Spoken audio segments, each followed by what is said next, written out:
Welcome. Hi, I'm Lindsay Simsick. And I'm Krista Williams. Welcome to the New Paradigm Digital Workshop Series by Almost 30. Congrats. Investing in yourself is a huge deal. Yeah, and we want you to get the most out of your experience. So we have a few guidelines that we suggest so that you really get the value for your money. One of them is telling all of your roommates, family members, partners, pets that you're going to be investing the next few hours within this workshop. We want you to not be distracted. We want you to not be interrupted. So really make sure that you're creating the container and intention that this is your time. We also want you to be comfortable. We are huge fans of being comfortable in comfortable clothes all day. So nothing should be different for us, but we want you guys to be seated in a blanket with a sweatshirt on, however you're going to feel most comfortable. Have some water next to you, have a journal so you can write down everything that's important that you're going to get from this time. Also, please note that we did do this live, so there's conversations about the chat, the people within the workshop. So those things aren't going to relate to the workshop experience that you're having, but this is minimal, so it shouldn't be a problem. Yeah, and I would say after this workshop too, give yourself time to integrate. Don't rush into anything right away. Give yourself time to really absorb what you heard, what came up for you, maybe journal, and just give yourself time to rest. But we really hope you enjoyed this workshop, and if you do, we have more where that came from. So you can visit shopalmost30.com for more New Paradigm Digital Workshop Series offerings. Enjoy. Yeah, we'll see you soon. See you soon.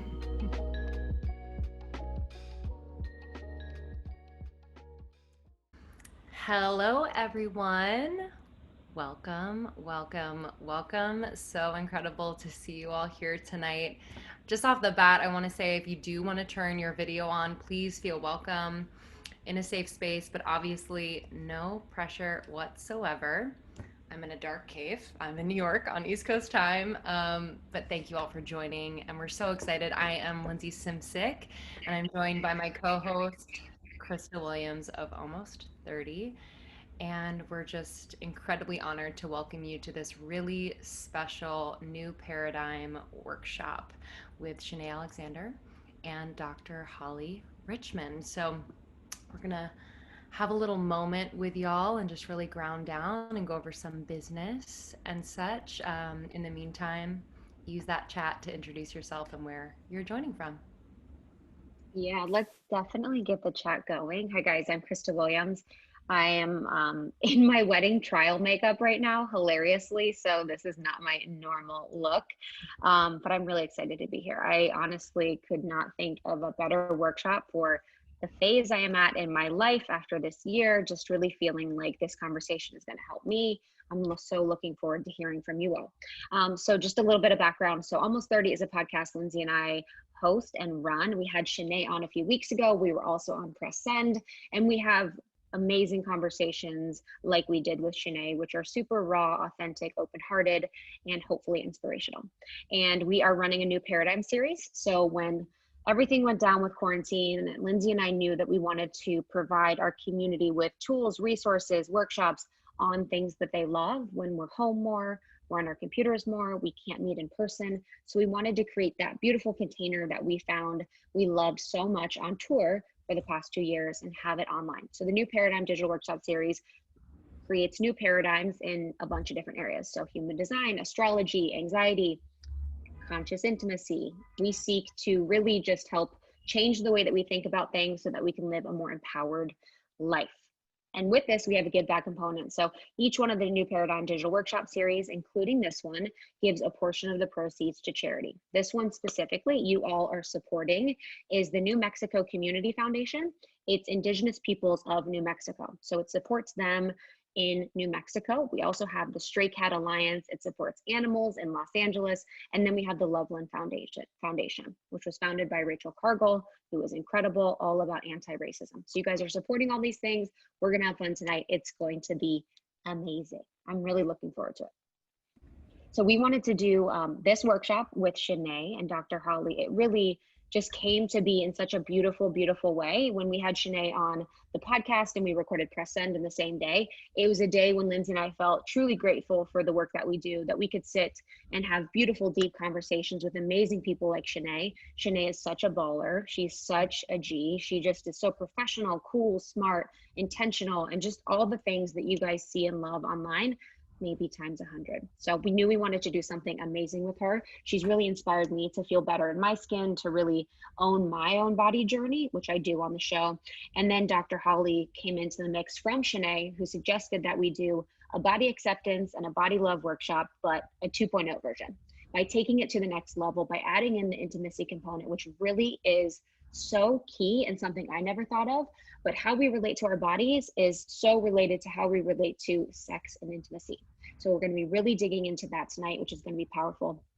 And I just want to say to everyone here, this is a really, really safe space. So let's really utilize this time to think about the way we feel about our body, think about the way we feel with our partners in sex or with ourselves during sex, or the way that we relate to ourselves on an intimate level. So everything we're saying here is going to be safe.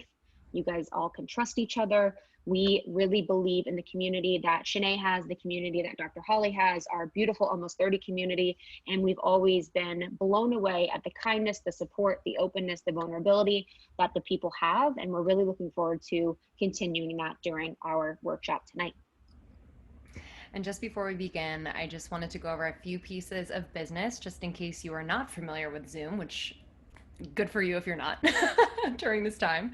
But the chat feature, which you can see on the right hand side, we want to use that for any like yeses, claps, I agree, just talking to each other during this entire workshop. And then at the end, we're also going to utilize it for the Q&A. So we will be having a Q&A with Chinae and Dr. Holly towards the end. So Krista and I will be going through questions in the chat feature. Make sure that you're on mute this whole time unless we request that you go off mute if you want to like articulate a question a little bit better. And then we also will be utilizing the break room feature, which is really cool. We'll be splitting up into groups of about 4, and we'll just be sharing with one another for about 12 minutes. And that will be a little bit later in the workshop, about midway. But we always feel like speaking in small groups and being able to hear from other people and really express yourself just helps us to ground down even deeper in the conversations that we're having and really give ourselves a chance to integrate it. So those are the technical housekeeping businesses, and I would love to just ground us because I know y'all were either running around or on a million Zoom calls today and just taking care of what you have to take care of. And now is about 2 hours for you, which I'm just like, I bow to you because I know how hard that is sometimes to make that time. And I just, yeah, I want you to really own that. And hopefully this will be start a bit of momentum for the rest of the week into the weekend to continue to take care of yourself. So if you could all, wherever you are in the world, all over I see, if you could just close your eyes and just find a comfortable seat and just start to notice your breath, whether you might be holding it kind of tightly in your chest, or perhaps your breath is a little bit shallow. I don't want you to do the opposite. I just want you to notice. And as you notice, let's find a place in the body that you feel a bit disconnected from. Maybe it's a tight part of the body, or maybe you haven't just given it any love as of late. And I would love for you to put your hand there, whichever hand you choose, just put your hand in that spot. And if you could start to just breathe a little bit more deeply. And if you're unsure how to do that, don't worry at all. Start to bring your breath to that heart space. So you know where your heart is. If you can just kind of breathe into that space as if with every breath, you illuminate a light within your chest. And as the breath gets deeper and bigger, it just makes that light a little bit brighter. And in your mind's eye, if you can see that light illuminating, pulsing, brighter, and a little bit dimmer as you breathe, as a beautiful emerald green.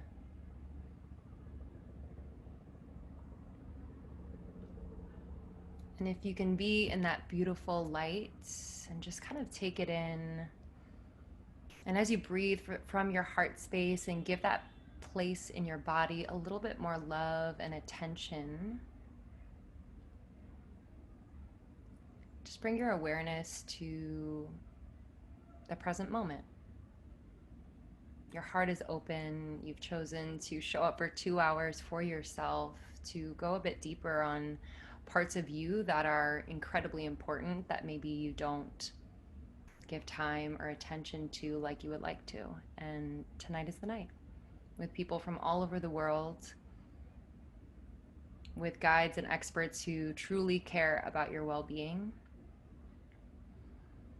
If you could take a deep breath all together through the nose and just exhale out the mouth. And as your breath leaves your body and you take in the next deep breath on your own, just creating a really safe, warm, green bubble around you, illuminated as like the heart chakra color.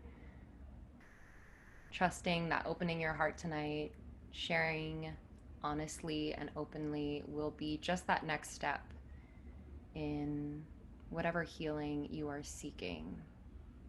One last deep breath all together, knowing we are not alone and are committed to first giving ourselves what we need so we can give more to others. Deep breath in. Let her rip, let her out. Beautiful.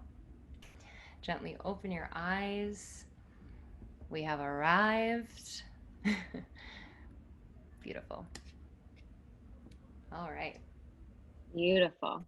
All right, let's bring Chinae on. Chinae is an entrepreneur. She is a lifestyle personality. She's a writer, she's a speaker, and she's a wellness seeker. She lives in Brooklyn, and she is someone that empowers people to be better through positive thinking, active change, self-love, and her amazing writing on her Instagram posts, among so many other things. She is a full-time social entrepreneur, and she's also writing her book. And she has her amazing podcast, Press Send, and we are so excited to be chatting with her tonight. Let's bring her on, Chinae. Hi, guys. Oh, hello. Oh my gosh. Okay. I have a couple things I need to get off my chest. Tell me more. Number one, I am so shitty at mindfulness. So thank you, Lindsay. I think that was the most successful meditation I've ever done in my whole life. I kept my eyes shut the whole time. So Because you had to. yeah, Because you're on video. Literally, there's a camera on. Maybe I need to start doing Zoom meditation from now on. Second of all, I have to say I've never been called G as an intro. So thank you, Krista. Your wedding makeup looks fire. I think we can all agree with that in the chat. And I'm just so happy to be here. Like the lady said, we had such a great connection on the podcast. We were like, we have to do something together. I also have to say, I love seeing in all of your rooms and things like that. It's making me feel like we're hanging out. I have a cocktail. I hope you're having something to wet your whistle like me. It doesn't have to be alcohol, you know, like do whatever you need to do. But I'm so happy to be here. And I have to say that showing up to an event is one of the most vulnerable things anyone can do ever, because it's so scary to say you want to be in community with people. There's a lot of like fear of like, do people want to be in community with me? Do I look weird because I'm at a sex thing? You're not weird because you're at a sex thing. You're very cool because you're at a sex thing. But also, I know how hard it is to be in the chat. I know that all the introverts in the house, your butthole clenched up when they said there's breakout rooms. You're going to be okay. And we're all going to get through this and breathe. I promise you that every single person here is here for the exact same reason as you. And we're all in different places in our lives, but like obviously location wise too, but the more vulnerable you get here, whether it's again in the chat or in your breakout rooms or even in asking your questions to you will get more out of this. So don't waste this time. We get to be with people. This is something we can't take for granted. And thank you, ladies, for having me. This is like such a pleasure and also just dang fun. And I'm a little bit nervous, which is like, I know it's kind of good to feel like a little nerves. I'm like, wow, I'm a living being. But it's so interesting, like what you said about, how it's such a vulnerable thing to do these. And it really is. And even more so this one, because it's like two things. So it's like body, which is something that I oscillate in and out of wanting to talk about. Sometimes I'm like, I will talk about my body journey because I feel good now. And sometimes I'm so in it, I'm like, I do not want to say a damn thing because I don't want anyone to notice what I'm feeling. And then there's the sex part of it, which is such an intimate, deep part of people's lives and something that can bring so much shame and embarrassment and so many things. So, there's so many aspects of this that are going to be so powerful for us to dig into. Can't wait. I know. I can't wait. I would love to start, first of all, just with Chinae, with like your perspective of why you wanted to add the intimacy component to this body event. I loved when we talked on the phone. We had the idea to do something around body acceptance and body love, but you brought in the intimacy component, which I thought was so powerful. So I'd love for, our attendees to hear from you why you felt like that was so necessary. I mean, I feel like there's so much on Instagram and online for resources to, talk about body image. And it usually has to do with a couple different like pockets of concern. So like it's usually with like the size of our bodies. It also has to do with like skin. It has to do with things like stretch marks, all of that. But I think a huge part of all of this that we don't admit to ourselves and others because it's embarrassing or we feel it's embarrassing is the sex component. And it's not just sex with other people. It can be even intimacy with ourselves. Let me tell you a quick story. So I have feel like during COVID, I went into massive like nesting carbohydrate stew territory. Like all I wanted to have was like things that were made in crock pots. Please in the chat, if you feel me with comfort food, please list your favorite for quarantine.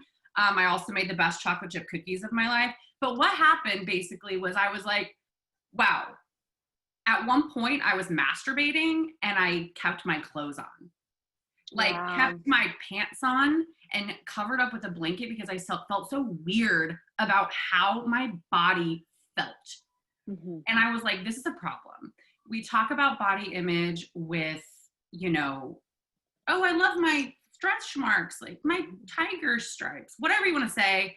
We've all heard that, but I think the thing that we haven't heard is, when we're being intimate with ourselves or someone else, or even when we think of intimacy, immediately body stuff comes in, body shame comes in, expectations come in. And frankly, it's kind of weird to talk about with some of your friends because then you have to admit that you have a body thing and then, you have a sex thing too. But I think it is not weird at all because what I've realized more than ever is every single time I talk about sex or body image, that is the thing that resonates most with people. Because no matter what your body looks like, we all have been conditioned to believe that we are supposed to be something else. Whether that's in the bedroom, whether that's, and we're gonna when we talk to Dr. Holly, I'm gonna talk about like expectations with porn and all of that. We're gonna get into like nitty gritty, but that was a piece of the body image conversation that I thought was just really absent. And it's so connected. I'm sure everyone here, you felt this. We've all felt this. 100%. Unmute.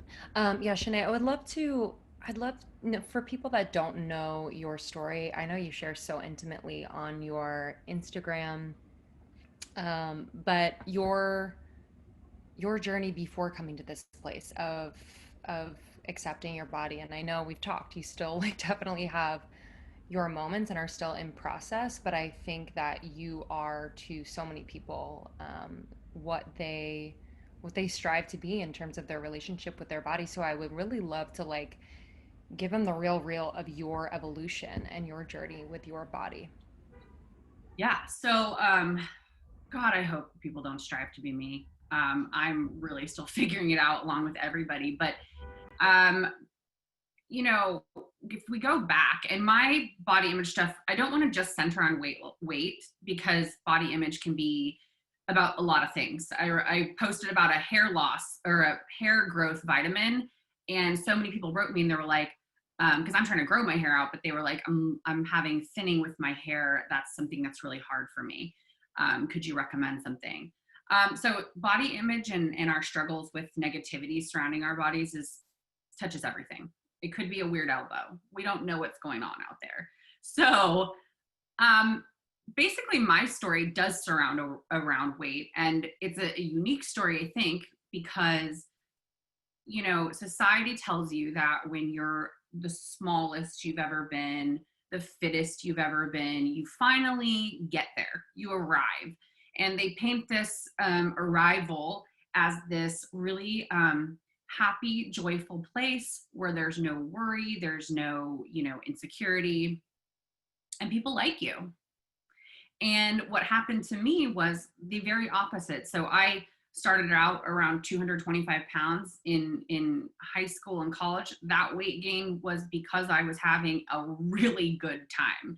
I was having a really good time. If there's anyone from Texas or any of the southern states, I'm just going to say the word Whataburger and you'll know exactly what I'm talking about.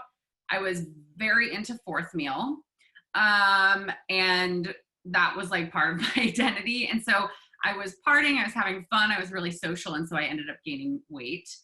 Then I moved to New York and I had made a bet with a guy friend actually at a bridal shower, or baby shower or something. And I said, okay, we want to like learn how to work out and eat healthier. So we basically made a bet. And then I started getting interested in fitness and wellness because of a bet. It was not because I had some like, oh, I, you know, feel shitty about myself. I actually felt great about myself at 225. I thought I was amazing. Like, and what's funny is people from high school have messaged me on Instagram. They're like, yeah, you have not changed. But I eventually lost 70 pounds. And at that point in my life, I just thought, okay, where is this place that they told me I was going to arrive to? Because like, I'm on the bus. I hate buses. I'm on the bus. I've been on the bus. I'm still not happy.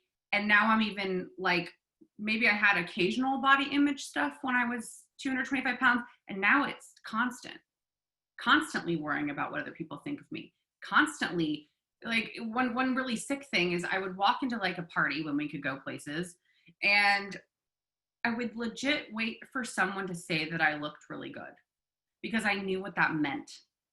It meant I looked smaller. And so for me, I would take those comments, file them away. This is like sick.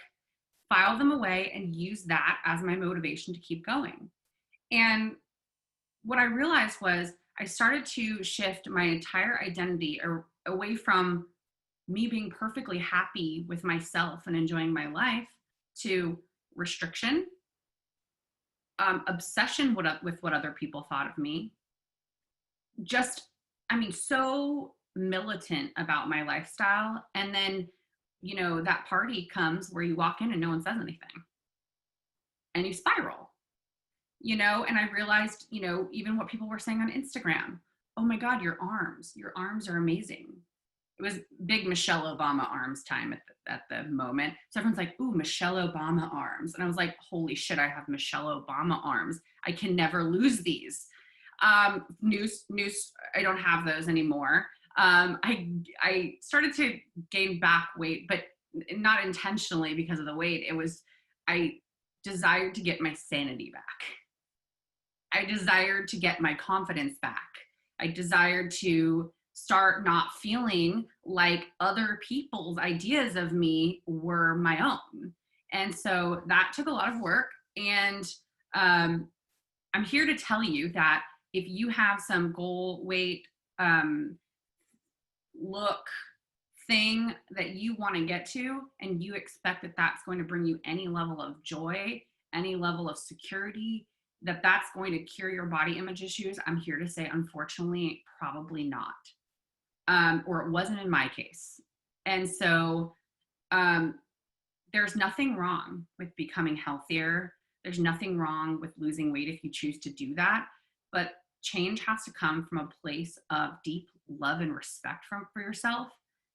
And then I promise anything after that, that's gravy. That's gravy. You know, that's the extra part. And that's why we really wanted to talk today about getting to that place of love so that you can do whatever the hell you want. Yeah, it's so much so like remembering that like this is the destination. I feel like I had a stage in my life where I was like that, where I was living in New York City. I had just moved from Chicago. I had this dream of being a soul cycle instructor. And so I lost 20, I'm probably 25 pounds heavier now. So I was like down to my lowest. And I'll never forget, I like met with one of my friends, Adam, and I was like, yeah, I just got to lose like, I was like the mean girls. I was like, I got to lose 3 more pounds or whatever the pounds was. And he's like, I've known you for a long time. And every time I see you, you say that. And I was like, well, like that is number one, embarrassing. And number two, it was like, no matter the number, it was less. And no matter the number, it wasn't there. And that was such a realization for me that it wasn't about that. And now, coming back from having hormone health issues and all the things and being so much heavier, I was like, oh my God, it is true. Like it is true that I was literally below my goal weight of whatever the fuck that was from. Honestly, I think it was from a magazine. Like I read about a model that was like, oh, she's whatever. And I was like, oh, I want to be whatever, which is completely unrealistic. And being at that point and then being 25 pounds heavier, like a year later, was like such a eye-opening experience for me, but something that I needed. It was like the medicine that I needed to be like, oh, okay, so my perspective didn't change. So if I'm going to be the low weight, I'm going to be the high weight. It's all about like my mindset around it and how I feel about myself in it. I've struggled most of my life with it. It was kind of something that I never thought I would get over. Like I remember I called it like my dark passenger, like in Dexter, where I thought that like I would live my entire life with having the second conversation in my head about my body, what I ate, if I worked out, what I was going to do, how many calories it was. That whole thing felt like it was my curse. And I felt like I would never get out of it, and until probably like a few years ago, when I really just shifted my focus to like my life and like what my purpose was and what I cared about, and like just outside of what I looked like, and realizing that I was more like a soul than I was a body. That's when it was really like liberating for me, where I was like, okay, I can have cereal again. I can have whatever I want. And I can really just focus on like the soul experience rather than the body experience. I feel like that's the journey we all want to go on. That's the journey we all want to go on, and a place where we all want to get to. I mean, we've all, I'm sure, that are in this event here, we've all had that moment where like I remember getting to a point where I would literally like grab parts of my stomach and do this thing of being like, oh, if I could just cut this one thing off. Oh my gosh. Or oh my gosh. Okay, like, you like hold your face. You're like, yes. If only like this was what it was. Mm-hmm. And you think you're just one step away from getting the thing you want. So you mm-hmm. keep driving yourself so nuts. And I would ask everyone in the chat, like, have you guys felt like this during quarantine? Especially I have. Mm-hmm. I think like during this time, this has been an absolute like mental, like it's been a mind fuck, because number one, we're without any of our normal resources. We're without any of our structure, but also we are coping with literally the worst things, mm-hmm. all of the things. We are in emergency mode, and like I'm seeing in the chat, like everyone is just like, yes, because I know that no matter where you're at with like health, fitness, whatever, this is hard. We don't have the things that release energy. We don't like have people to lean on that get us out of our like spirals. We don't have, we lean towards things that are comfortable rather than, what maybe we'd normally find comfort in. And so if you're feeling that at all right now, like, know that I'm with you. Like, as someone that says, like, I talk about body all the time. I get paid to go talk about this. I'm struggling with it. Mhm. So like the journey is not done for anybody, but I think to be at least around you guys and be able to go, oh my gosh, yes, yes, we all feel this way. We've all been, you know, I mean, even like so many people have been like, oh, I have acne on my face for the first time in years because I'm wearing a mask all the time, which I'm pro mask. I'm going to make that, that's sad that I have to make that clear, but I'm not telling you not to wear a mask, but it's these things that I feel like start to eat away at our image, our body image. And I think this time has been especially difficult to stay connected and grounded.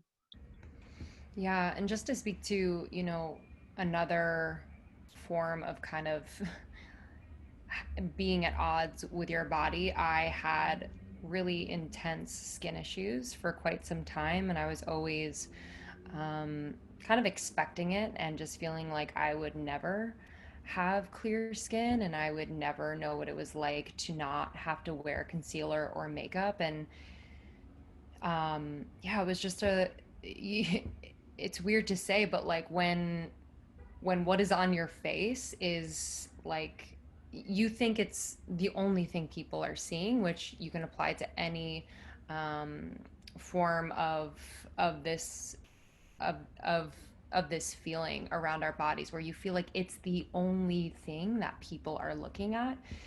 And you know, I'd be curious, Chinae, because I for so long I just like hated it. I was like would wake up and just pray that one of them would be gone, or that it would just be a little bit less inflamed, and that, you know, I could cover it up with makeup and you really wouldn't be able to see it. I'm curious, like, what started to shift for you around where you sought validation? So I was seeking validation with, like, you know, obviously social media is such a huge part of everyone's lives and especially your life. And I feel like, you know, I would post something and if I got some validation there, like I would kind of temporarily feel better about how my skin looked, for example.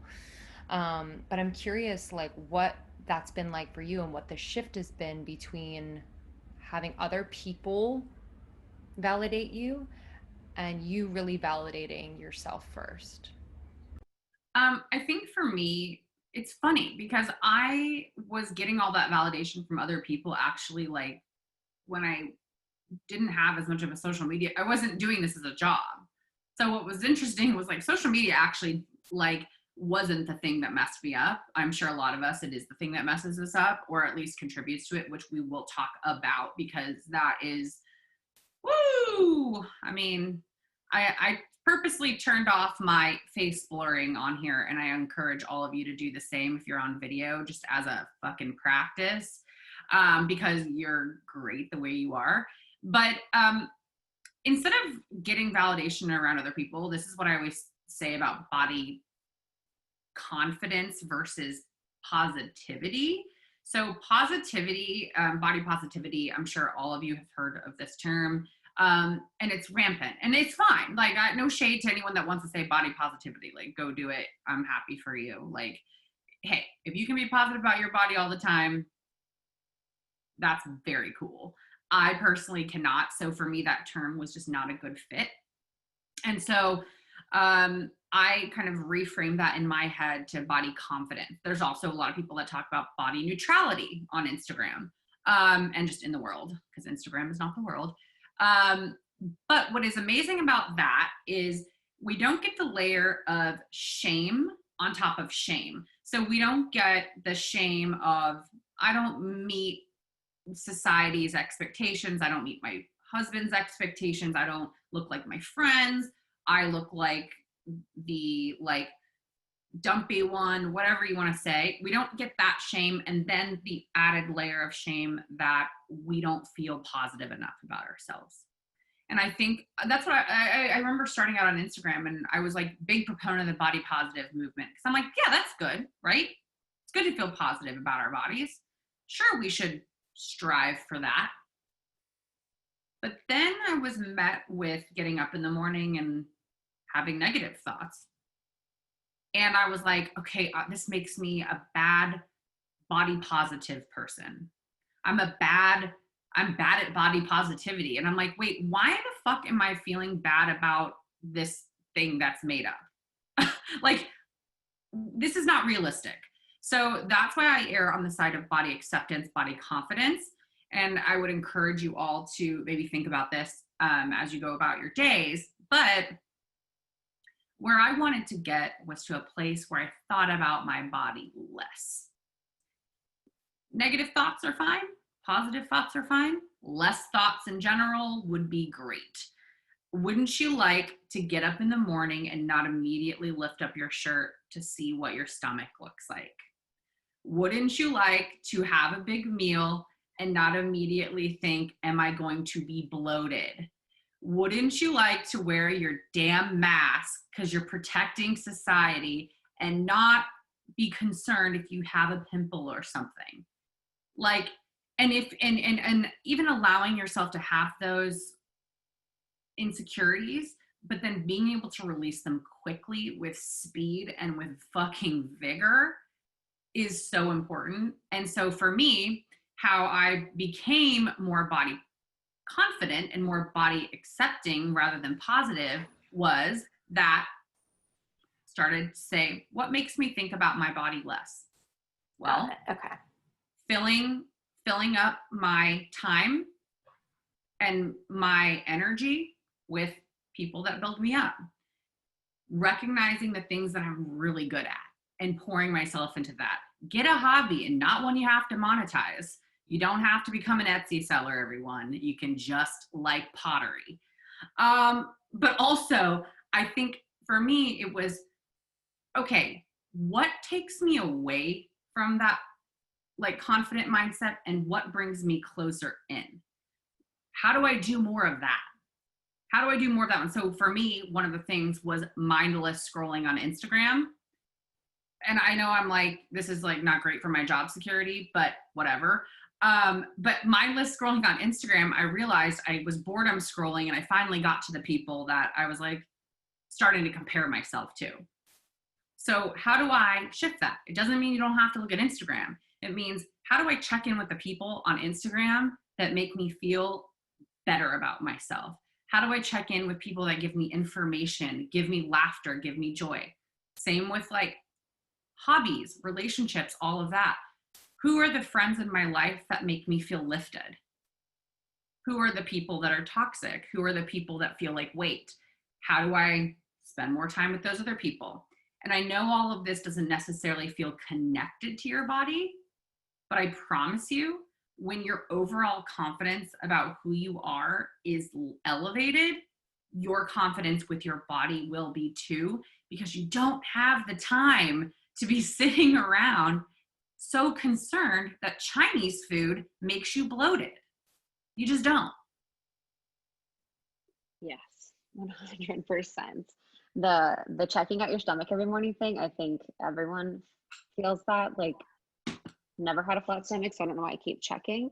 But I'd love to, before we get into our breakout groups, because I'm excited for you guys to just connect with one another and share, you know, your body journey and how you're feeling during COVID. I'd love to talk about just embodying the divine feminine. You know, like right now, especially, you've been home with your love so much more. And what have you learned about like embodying that feminine sacred part of yourself? Well, I've learned it's not fun to fight while we're inside. Prayers. I mean, woo! Same. Like, I'm not about to be like, it's all been, you know, Same. practicing my divine femininity, you know. But I think what has been awesome is relearning how to carve out my own time, my own interests, my space around someone else. I've really felt like a lot of power from that, of being able to, like, I'm a Virgo, but I'm also like the most giving person. Like, I just want to give and give and give and give. And then of course I ended up feeling completely depleted and like people don't care about me. Like, hi, struggle bus always. But during this time, I've really had to be like, okay, since I'm around someone all the time, I could give and give until I perish, because I really don't have time for myself, or I don't have time to myself. So midway through core, I really had to be like, what do I need? Like, what do I need for me? He doesn't care. Like, he doesn't care if I carve out time for myself. He would encourage it. I don't always embrace that for myself because I'm too busy giving. But if we're too busy giving, we're not getting filled up. I was feeling extremely depleted, extremely anxious, so much so that I thought I was going to have to go back on anxiety medication, which I haven't been on in many years, because I was feeling so depleted. And I was just like, why am I like relapsing back into like needing medication? Why am I, and there's nothing wrong with medication, like nothing. If people need medication, I'm fully in support. I just got off medication. And I just remember feeling so disappointed by myself. So it was a really great exercise. Second half of core, hopefully. Hopefully we're out sometime. But I had to redefine my own needs and go, how do I be really selfish? How do I be selfish and know and feel the security that my partner will be okay with that? Guess what? He didn't notice. He was just busy playing Mario Kart. So, they don't notice as much as you hope they notice. Let me say that. I was like, I need to take a bath for myself. I need to reconnect. He's like, okay.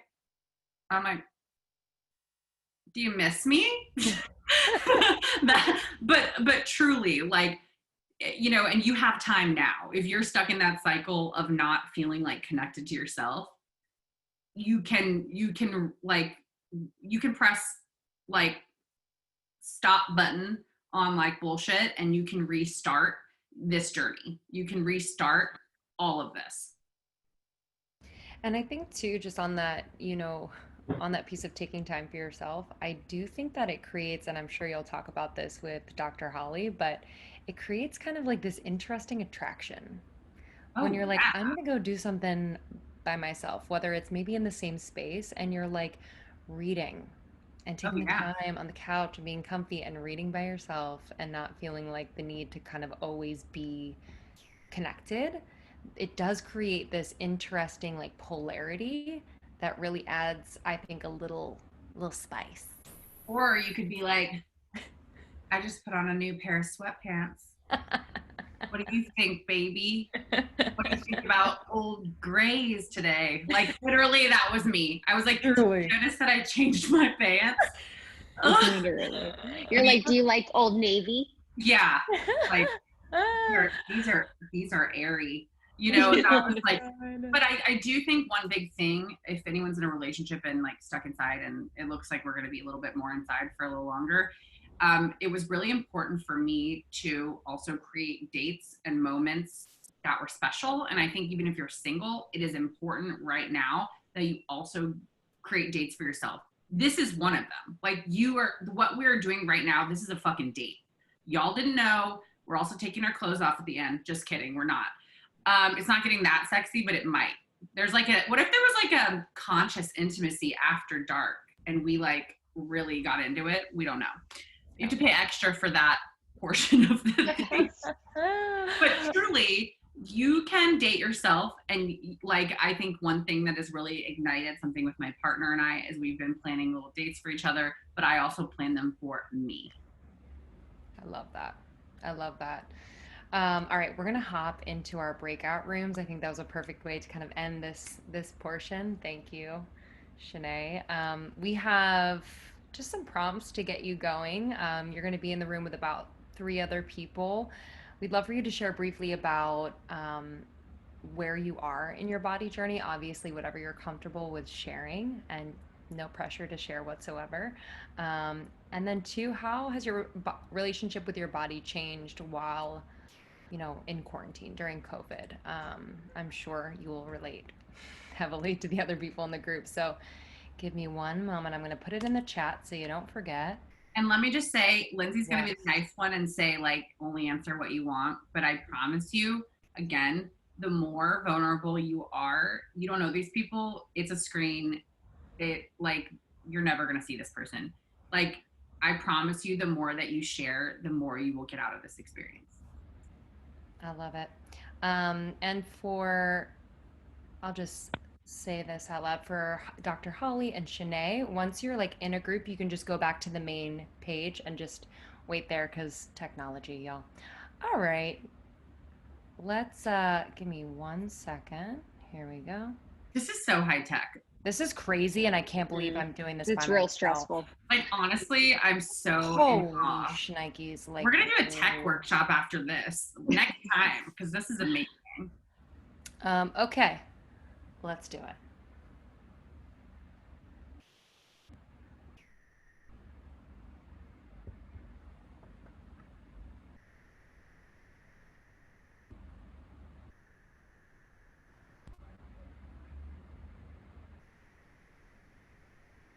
I love it.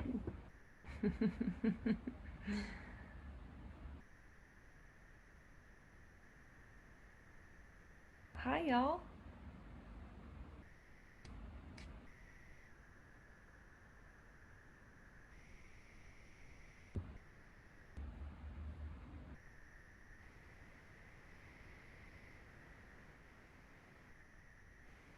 Can you hear me?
Hello.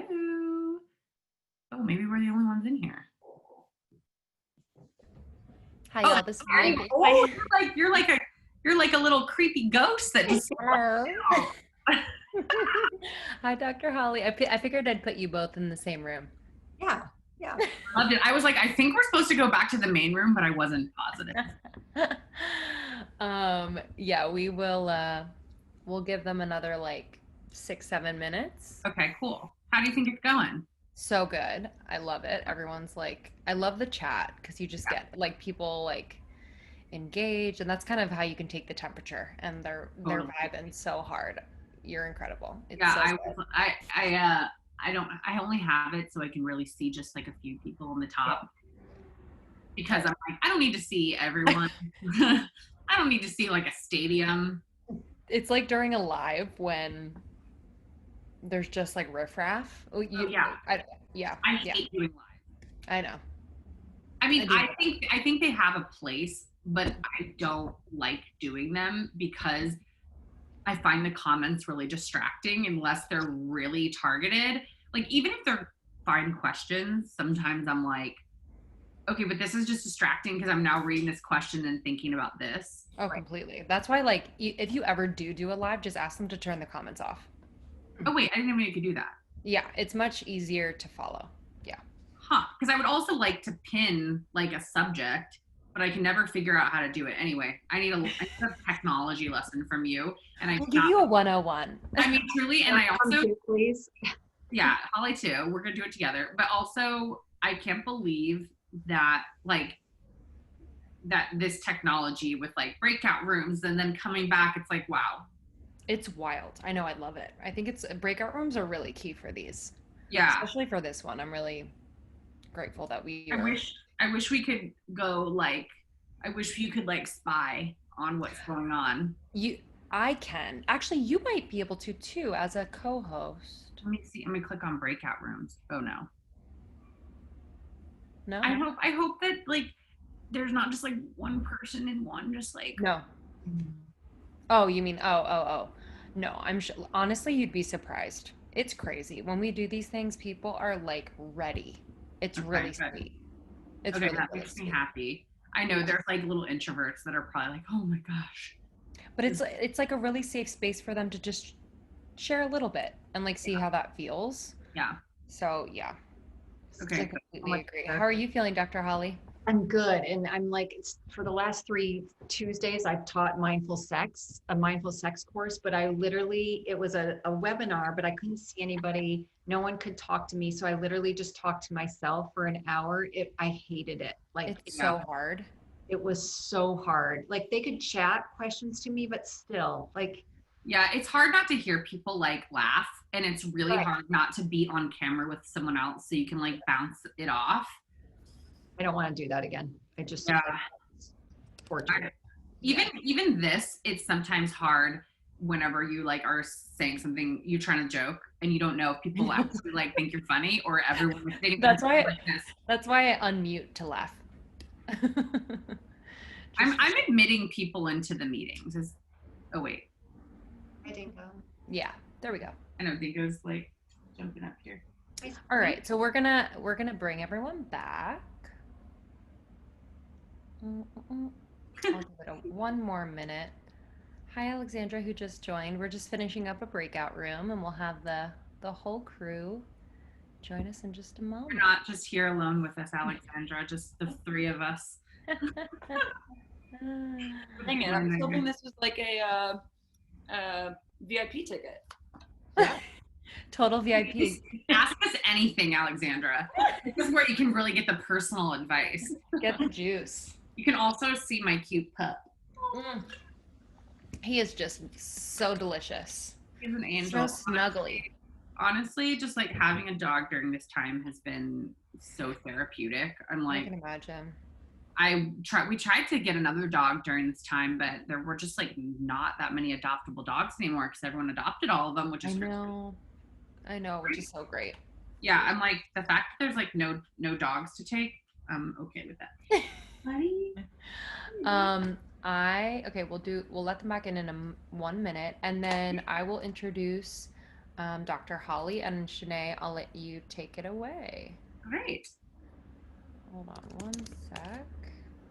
Legit, I was like sitting on a Zoom earlier and I was waiting for someone to like join, and my boob had completely come out of this dress, like out all the way, like my whole nipple was out, and then I noticed it and I was like, okay, if this happens tonight, we're gonna be real. It's gonna be a real sex talk because my nipple's gonna be out.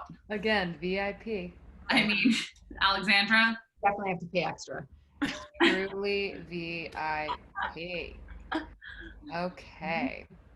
All right, I'm gonna let everyone back in. Okay, so they have 60 seconds to leave their breakout rooms. Got it. Great. Bingo's like, why didn't you take me to pee during the breakout room? Hello.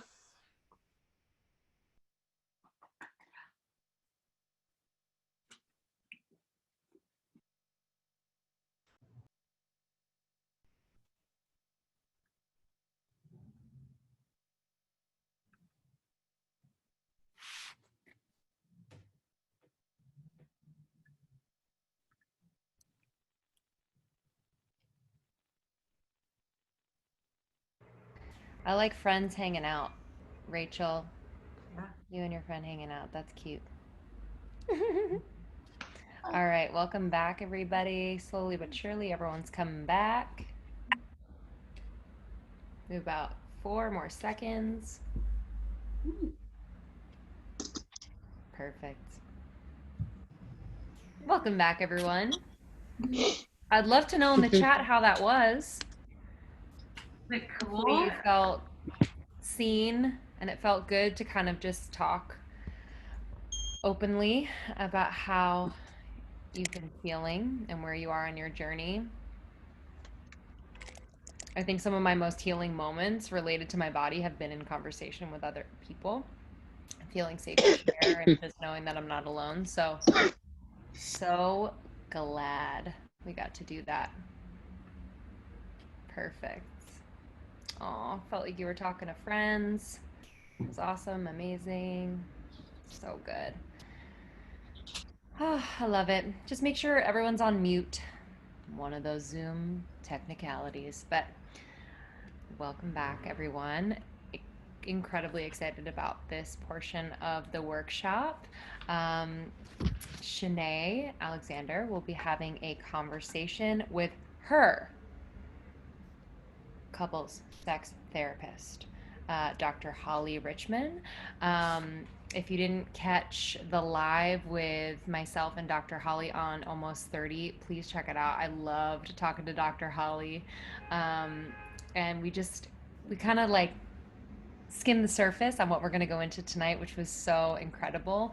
But Dr. Holly is a somatic psychologist, certified sex therapist, and sex tech consultant. And they are going to dive deeply into what it really means to have mindful sex, how to really set aside those projections of what we think our partner is thinking, how to quiet that inner critic and really reduce the anxieties in our bodies and just make for a really connected, deep, meaningful experience more regularly. So whether it's with a partner or with yourself, I'm excited to dig in and to really grab my notebook on this one. So please welcome Dr. Holly Richmond. Hey everyone. Hi Chinae. How are you? Oh gosh, we're having too much fun. It sounds like it. I'm kind of sorry I missed the beginning, but I am so happy to be here. So Chinae, I know we chatted about this a little bit. I'd like to just take literally 1 minute to ground everyone and get us into our bodies before we start this really fantastic conversation. So if I can ask all of you out there to either sit with your feet on the ground or really sit so you feel your sits bones in your butt, on your couch, on your floor, on your bed, wherever you are, so you feel grounded. And you can keep your eyes open for the beginning of this. If you feel comfortable to close your eyes as we go, that would be great. But no need to. So we're going to start off with 3 breaths, and then we're going to use our senses to really get into our body. So the 3 deep breaths probably sounds like it always does, but I have a little twist on this. I want you to do a Kegel on your in breath and release the Kegel on your out breath. Do all of you know what a Kegel is? I'm seeing some smiles out there. It's a contraction of the pelvic floor. So you're going to pull up on your pelvic floor like you're trying to stop from peeing. Okay. So on the in breath, you're going to pull up, hold it. On your out breath, let your pelvic floor go. So in for 3, out for 3. Let's get started.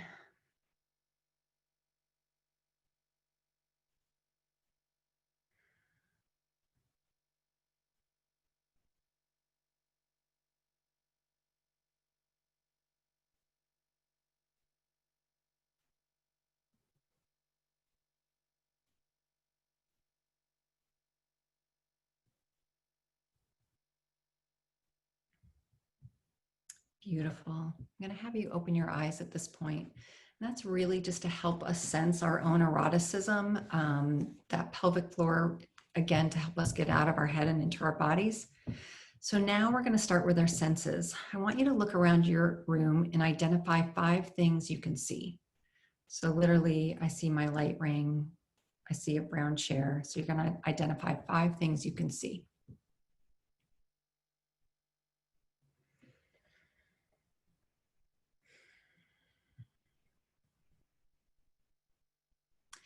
Now I want to invite you to identify 4 things you can touch.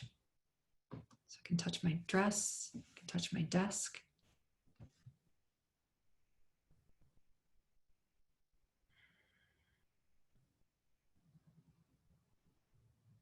What are 3 things you can hear?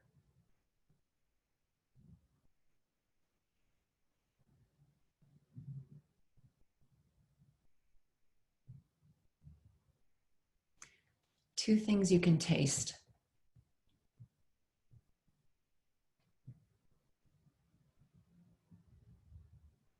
One thing you can smell.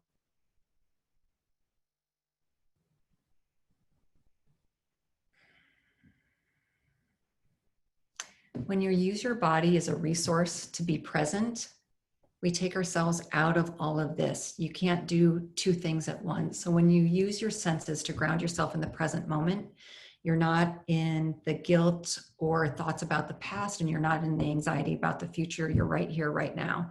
And that's where Chinae and I want you to be for the next hour plus. So we're going to resource the body to keep you out of those observer thoughts, those critical thoughts, that judgment, and keep you in the present moment. So Chinae, I will hand it over to you. Okay, guys. So I made it through 2 meditations today. I get a cookie after this. And Dr. Holly, I'm so happy to be with you. Holly and I have a long history together. We have done podcast episodes together. We've done events. We've done speaking things together. So I trust her implicitly, and you guys should too. She has absolutely changed the way I think about relationships, sex.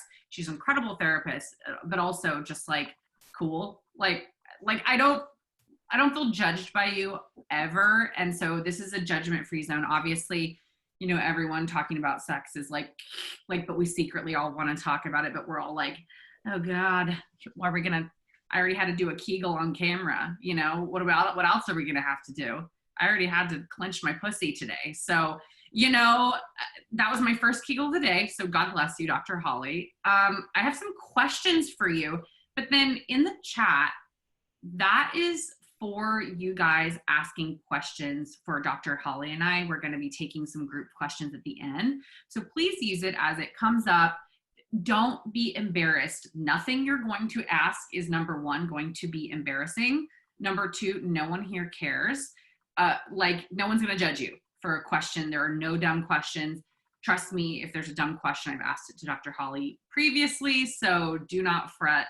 Ask us anything. And I've formed some questions that I think that are probably on your mind too. So let's get started. Are you ready, Holly? I am ready. Are you grounded? Are you feeling good? I am. And that was my first Kegel of the day too. You can do those in line at the grocery store, like really, like on the bus. You need to do your Kegels. Strong pelvic floor, better orgasms, better bladder control. Like do your Kegels. Okay. Yes. Kegels. I might do them for this whole interview.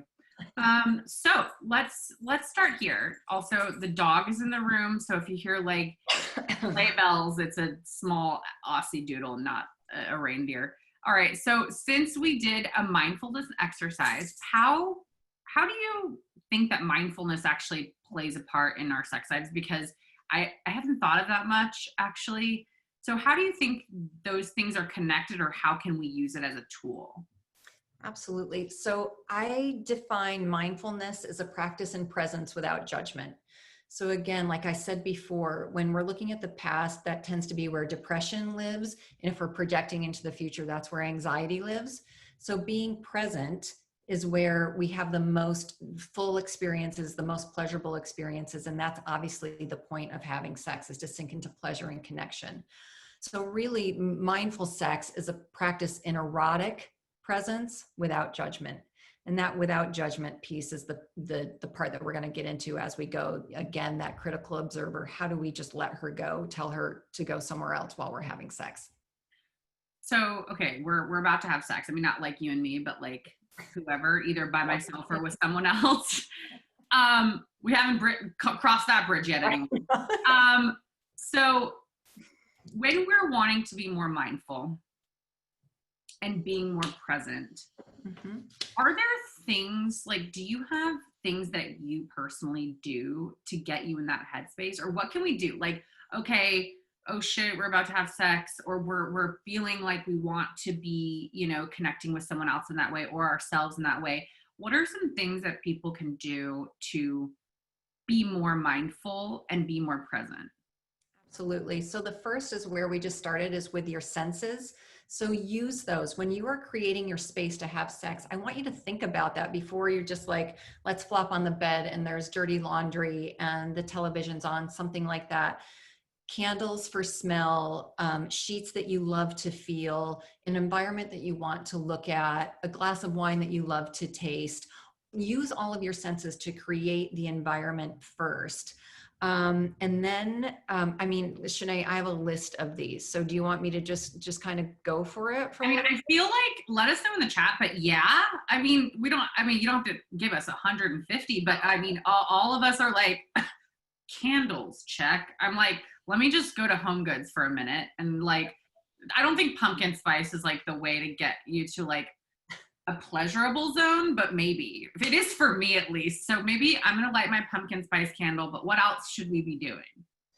Yeah. So, and again, focus on staying present. You are going to catch yourself in that anxiety. It's most likely going to be a projection about what you're afraid is going to happen. That is not happening right now. What is happening now? In mindfulness is not perfection, right? This is a practice. Like, oh, okay, I'm thinking about my partner's thinking about my belly. Okay, he's probably not. Check myself there, come back into my body, focus on where I am in the environment I'm in. Also, like my tip too is, if your friend was watching you in this moment, I know there's a boundary violation there, but what would your friend say to you? Would your friend be criticizing your belly? Would your friend be criticizing your thighs? How do you talk to your friend about their body? Like, we are so much kinder to our friends than we are to ourselves. So I think using that external voice sometimes can be really helpful. Be as nice to yourself as your friends are. I love that. I think that's a good advice for everything in life. Mm-hmm. Like, I think I'm hypercritical, like I said, Virgo energy, hypercritical about everything and having to do everything perfectly. I feel like I should be tapping into that friend headspace a lot more. I mean, maybe we should all just like invite a friend to be there during our sex to like let us know, but we'll talk about that in a later segment. That's like me having one more drink later, and then we'll talk about that. But I think you're totally right. Just getting in that headspace. What would you say on the flip side if we feel like we have an anxious partner? Because I've been here before. So I'm thinking about one partner in particular, not my current partner, but a past partner. I could feel his anxiety every time it came to sex. And what happened was it manifested in a lot of ways, but I think like dysfunction, like with like being able to stay hard, being able to come, there's so much pressure with that. And I feel like, I mean, we all probably have different types of partners here, or, you know, like there's a wide spectrum of who we're talking about. But in this case, I'm talking about a man. How would you say that we can inject that like mindful spirit when the anxious energy is coming from somewhere else? Like, we can't obviously control anyone. I would love to. I mean, hello, it's my favorite thing. But how do we like ease them, like, and bring them ease, but then also stay in the moment presently? Yeah, so that's such a good question. And the word I use is mirroring. Mirror to your partner how you want them to feel. So this is really me saying to you, step up to the plate, step out of your critical observer, step out of your perfectionism. Chinae, I'm talking to you right now. And be vulnerable with them. You know, ask them how they are, stay curious. I wouldn't specifically call it out like, oh, you look anxious right now, but say, how can I help you feel better? Like, we are so in this together. And on that perfectionism piece, like I feel like women in particular get so in our heads about this idea of perfection. We're going to talk about that a little later. But a question I'll often say to myself if I'm getting anxious is my partner perfect? So I'll look at his body and be like, nope, not perfect. And I still love him and I'm still incredibly attracted to him. So we Right. have to take our partner's word for wanting to be there in bed with us. And Chinae, you've heard me say this before. Our partner has consented, signed up for, is jumping up and down about being able to be in bed naked with us. And then we get in bed and we're all in our heads about everything we aren't, when they're really just celebrating everything we are. Right. Yeah. And again, it's that projection. Yeah. It's just anxiety 101. And I think it weirdly manifests during sex because we don't think of it manifesting during sex, but I think it does so much. And that's why I wanted to have this conversation because it is prevalent. One thing that's really helped me is in moments where my partner is feeling anxiety or I am, is lowering the stakes a little bit and just being like, let's take our time. Like, let's just enjoy this. Like, I just want to like hold you, like kind of having those moments where it's not so performance related. It's more connection related. That's just like a tip. I'm not the sex expert here, but that's helped me in like reconnecting during moments of anxiety during sex. I think also just like taking the pressure off any way you can. But let me just say, I'm going to be real honest, Holly. When a guy loses his erection or like something happens, that immediately, and again, let us know in the chat if you've ever gone here, I immediately take that in. Mm-hmm. I don't look good, so he lost his erection. Something I'm doing isn't turning this person on. It's my fault that he lost his erection. And I'm sure you can speak to this. What is the science? What is the science? Because the thing is this happens more and more and more as you get older, let me tell you. Yeah. So yeah, can you tell us how to kind of get over that hump of, well, first of all, tell us the science of the whole thing, but then how to get us over that hump and not get in our own head about those scenarios. Yeah. So I can just tell you from my clinical experience, and we can, I can offer some stats on this at some point, that 99% of the time, that is not the case. When a man loses his erection, it is not about the partner. He starts feeling bad because he knows he's made you feel bad. So it is purely about anxiety, right? Do you know, like, I have so many men that are running to urologists to get their testosterone checked, to get their hormones checked because they're losing their erection. And I'm sitting here going, I know all the numbers are going to come back okay, and that he has anxiety. This is an anxious person. Because if it happens once to a man, they like, oh, it just, they get so in their head about this is going to happen again. And then the wheels just start spinning. It is almost never about you. And the less big of a deal you make about it, the better. And Chinae, absolutely. I loved your tip for just slowing it down. I think the layer that I would add to that, go back to something that's working. Like, I kind of hate to say working and not working because it's all sex, but go back to what has been good. So has making out been good? Has fingering been good? Has a blowjob been good? Has any kind of oral been good? Has a massage been good? Like, go back to what works, and it completely takes the pressure off the penis. Right. Or if your partner is a woman, it takes the pressure off lubricating, but that's an easier problem to solve. Grab some good lube, like, end of story, go to your lube. Okay, write this down for anyone that's looking for a good lube. Like, I know that this is not the segment where I'm just to recommend lube, but what is, I mean, it's 2020. I gotta just say things when they come to mind. But Foria Wellness makes such, if you're looking for like a natural lube, which has been a priority for a lot of people that have messaged me, Foria Wellness, they make this CBD lube, and it's coconut oil based. Do not use it with condoms. You will make a child. But it is amazing for masturbation. It is amazing for, sex with a partner. It smells like mint chocolate. And that really reminded me of your scent thing, Dr. Holly, when we were talking about mindfulness. And I'll put it in the chat here just so you guys can have it.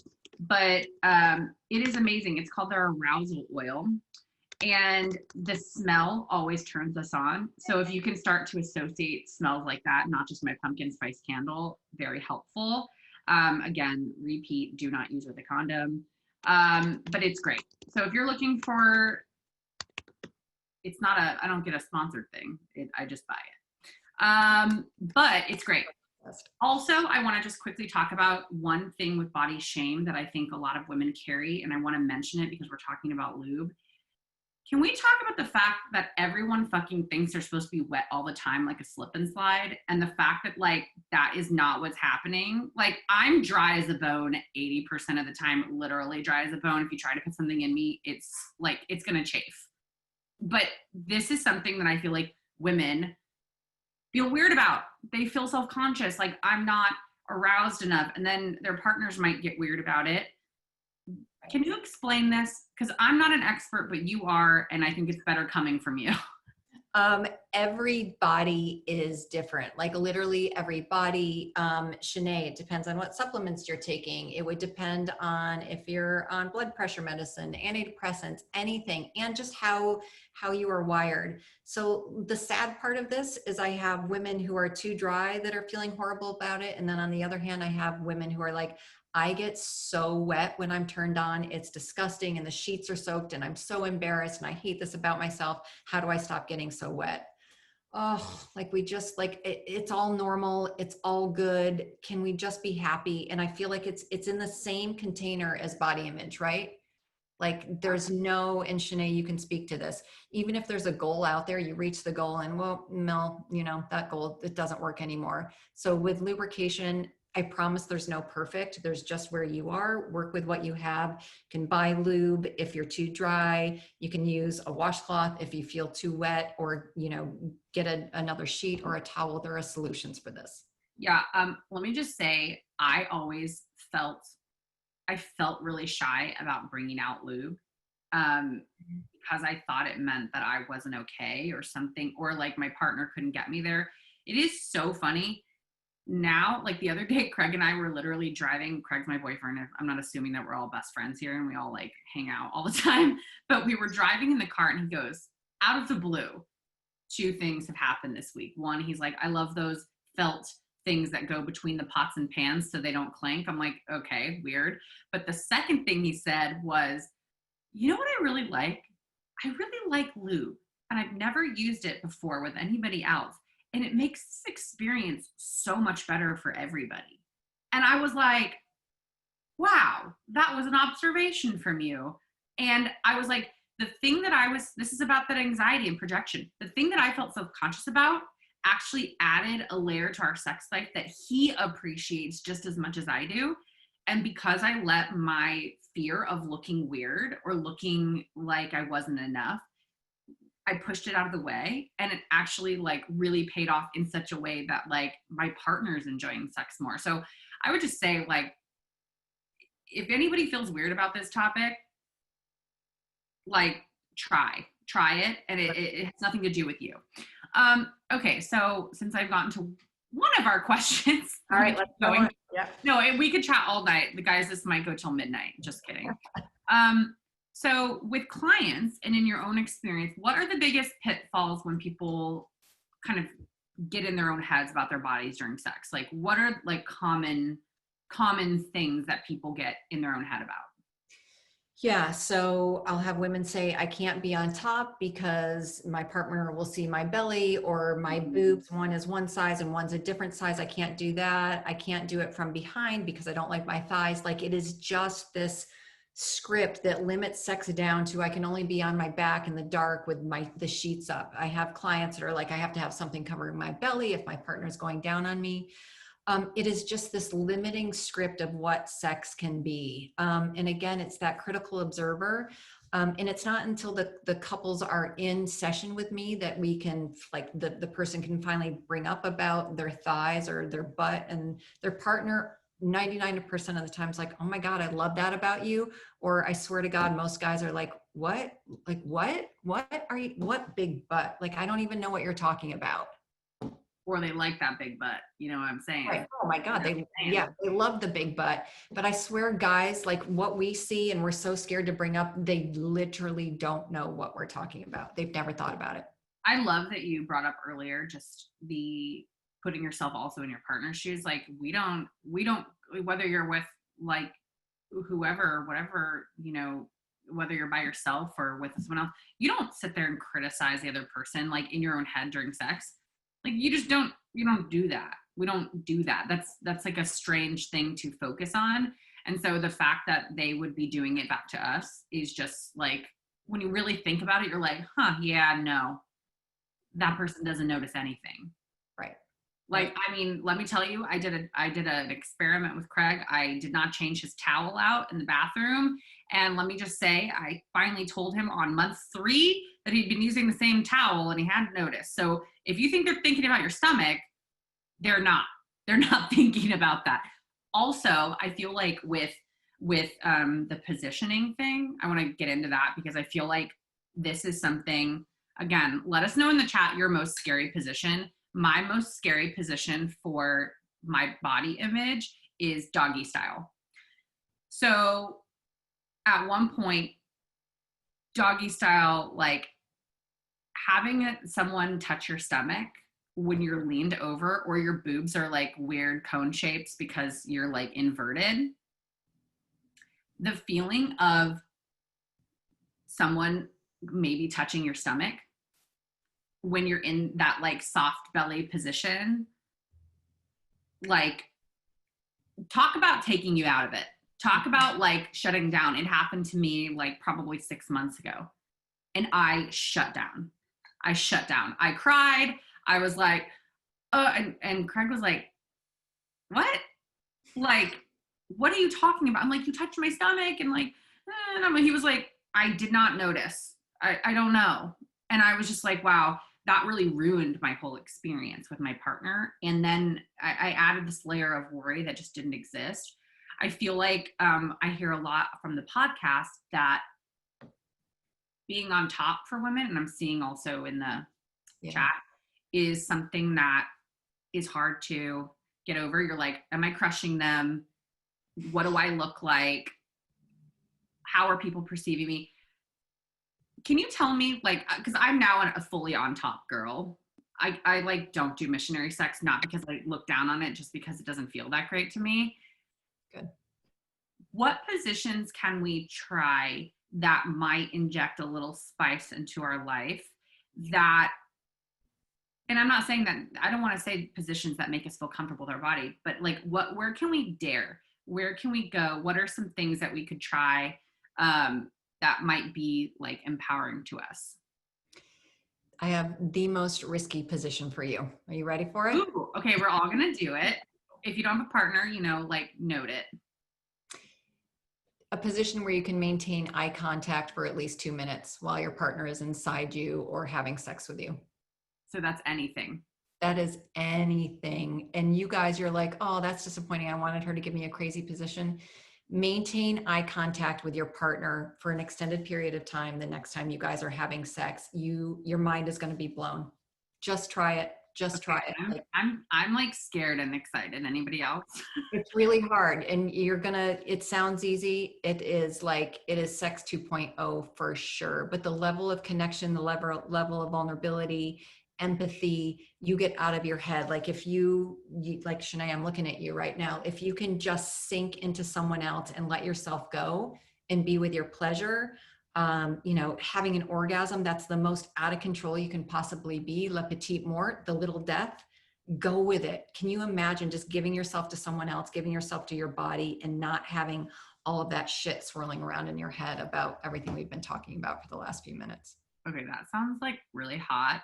Also really hard because I feel like our attention spans, I'm like thinking about like the debate. But I want to ask you about this because I think this is a common thing with like, I want to start at level 1 and then I'm going to ask you a follow-up question that has more to do with bodies. So I feel like sex drive. Mm-hmm. This is a thing that I feel like a lot of people struggle with. Whether their partner has a higher sex drive, they have a lower sex drive, maybe no sex drive, maybe like lessened after dating a while, lessened after kids, lessened after a period of being single. You don't even want to masturbate, or you want to constantly do it. Can you and I have talked about this a little bit more in the past, but can you talk about desire versus drive and what the difference is and how we can kind of deal with that? Yeah, absolutely. So So remember, for women, desire can be very contextual. So men have the benefit of testosterone. That is just like like accelerator. It is just down, like they can pull from it. We don't have as much testosterone as men have. So we really have to be contextual, meaning our environment, how we're feeling. Could you mute? Thank you. Sorry. Thank you. So it's contextual. So Chinae, you say desire and drive. I say desire and arousal. So to me, desire is very much a psychological process. What makes us want, what gets us going, where arousal is the physiological process of literally what turns us on, what makes us wet, like what makes us want to keep having sex.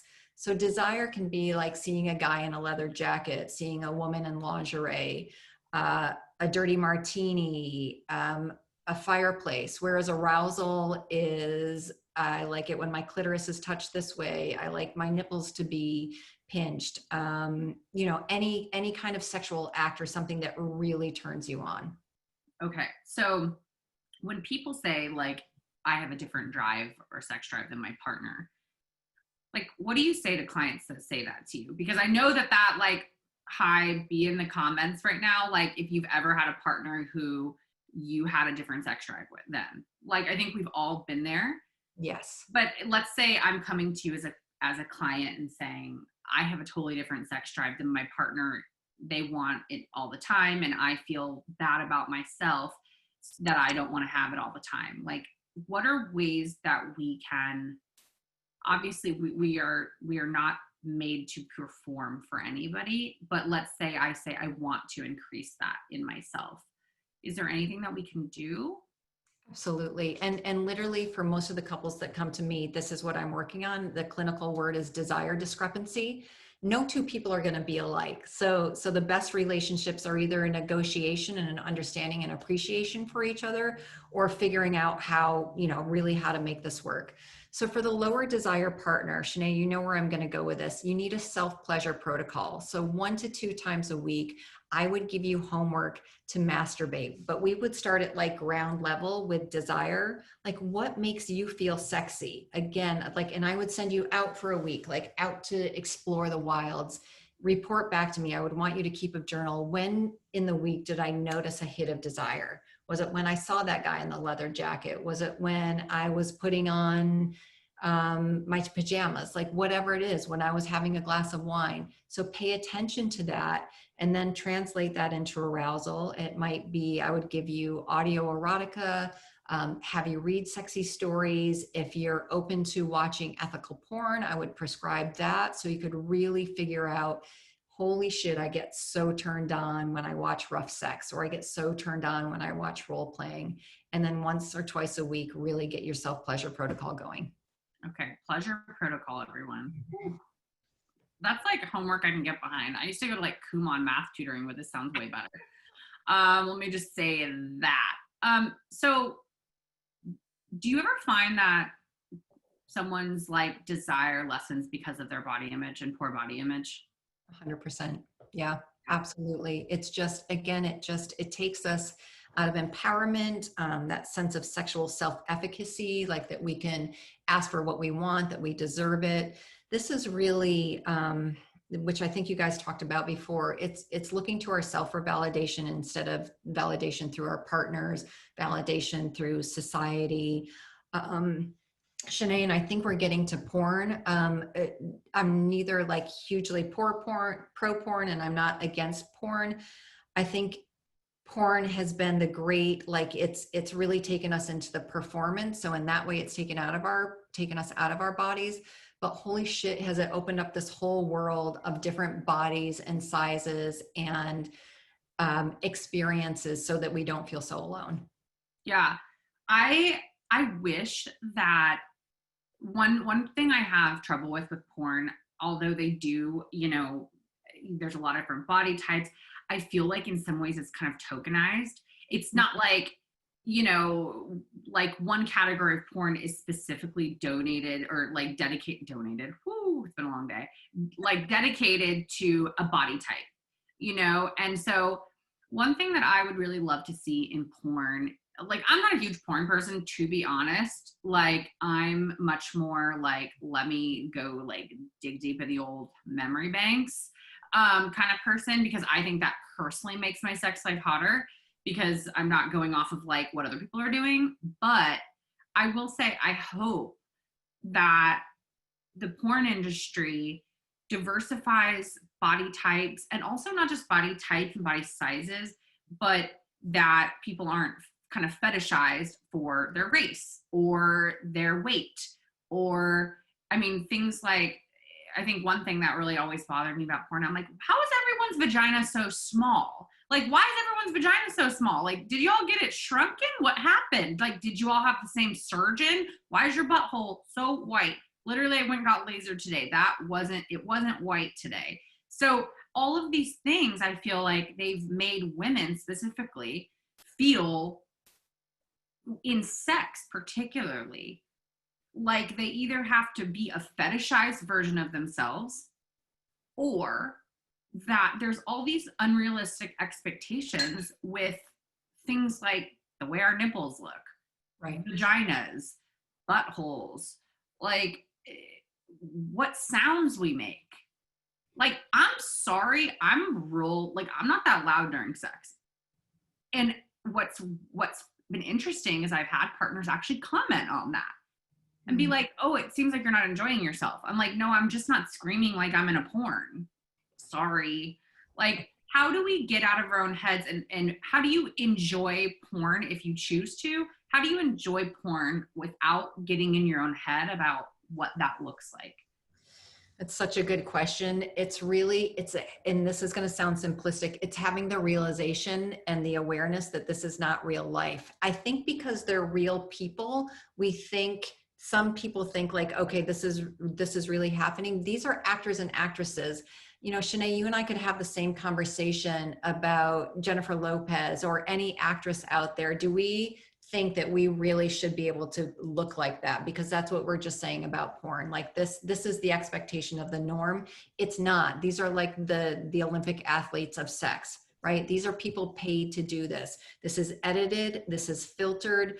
There's cut after cut after cut, take after take. We get the best of it. It is not real in the least. And again, I'm not anti-porn. I'm not 100% pro-porn, but I'm pro knowing what it is and what it isn't. And it's purely performance. It's not about pleasure, and it's not about connection for the most part. Of course, there's some great porn out there, ethical porn for women, that can kind of check those boxes, but it's rare. You're not going to find it on YouPorn or Pornhub. Okay, cool. Wow. I feel like I learned a lot. I also feel like we could maybe have part 2 for this whole series. Mm-hmm. I feel like we could like get into the nitty gritty even more. So Lindsay, Krista, we need to have a part 2, but I think it's time to get to some questions, isn't it? Yes. Whew. I was taking notes here. I was like, hold on a second. Mm-hmm. You're helping to host this. You better get back in the game. That was incredible. Thank you both. And I saw a bunch of questions come in. Keep asking as you were talking. So yeah, please submit your questions in the chat. I'm going to go back a little bit. Okay. Ooh. There's a question about monogamy and polyamory, and why we're living in a world where there's so much pressure to only be attracted / love one person, and perhaps how you can work with that within a relationship or out of a relationship. Yeah, absolutely. It's the model that we've been sold. It's the model we've grown up with. It works well for the patriarchy to keep things, between a man and a woman. Obviously, we were breaking out of the box with that, with sex and gender. And this is such an individual choice. So one thing I will say, a lot of couples come to me for help opening up their relationship. If you are opening it up because things are not working, that is not going to work. Like, this is going to end in disaster. If you can open up your relationship from a place of really soundness, like a strong foundation, no one's going anywhere. This is just for additional pleasure, maybe some additional connection, that can work. But there's so many models for this. So there's swinging, there's play dates, there's polyamory, there's open relationships, consensual non-monogamy. So this is the thing I like people to get really clear about. What are they looking for from other? What do they want their primary partner to be? And how you go about that in the most compassionate way with each other. I also think, just to add on to that, I feel like there's a lot of pressure for people to be down for whatever. Like, and I have been pressured into this. I mean, I haven't been pressured into it, but I've been pressured to be like down with being in an open relationship before, with someone I was dating more casually. And that was kind of like well, if you're not down for this sort of lifestyle, like, I don't think we would work. Like, even if it wasn't just like right then, it was like in the future. And let me just say that you are allowed to make your own rules and your own boundaries about what you need. Just because, like, you're not a prude if you don't want an open relationship or you don't want to like be polyamorous, but you also aren't strange if you want it. You know, I think the main thing is that, like you said, Holly, that communication and that desire coming from both people.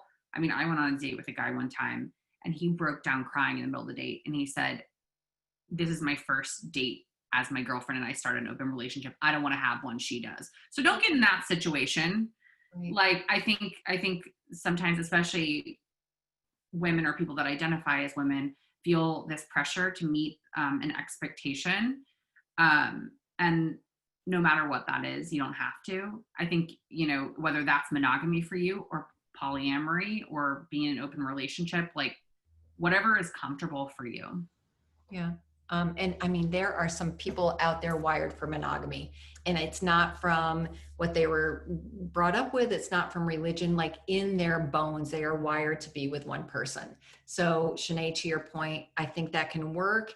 And I think a lot of younger people are stepping back and saying, do I want one person to be my everything? So it's a good question to ask, but land where you need to land. Love that. I'll do another one here and then Krista can go, but this is a great question. So this attendee hears all the time that you can't help someone know what works for you if you don't know how to pleasure yourself. So do you have any tips to figuring that out and knowing yourself better in that way? Absolutely. Yeah. So I would take this slow, set aside half an hour to an hour and start with your whole body. So touch yourself everywhere, not just the erogenous, the typically erogenous zones, because what if you're touching your toes feels super sexy? What if it's your belly that feels sexy? What if it's the nape of your neck? Your lower back? You just need to take time to explore your whole body. Some women get off on nipple stimulation. Some need clitoral stimulation up and down. Some need it side to side, like a windshield wipers. Almost all women have one side of their labia that's more sensitive than another. Like, this takes time to figure out. And the other thing I would add, get a hand mirror and go down there and look at what you're doing. Like, figure out what your body looks like, how you touch yourself, what feels best. Like, just take your time. And then once you know how you orgasm best, then you can talk to your partner about that.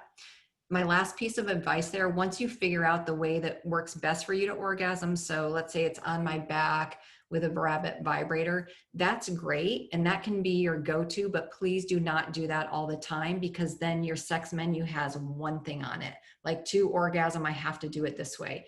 So switch up your position, switch up using a toy, using your hand, using your imagination, using erotica, just so there's like all of those things on the menu and you don't get attached to one way, one size fits all. Can I like ask one of the questions really quick? Because I'm seeing it and I want to ask you myself. So someone is asking here. She says, I don't like blowjobs because it hurts my jaw and my boyfriend's cum doesn't taste great. Ha ha.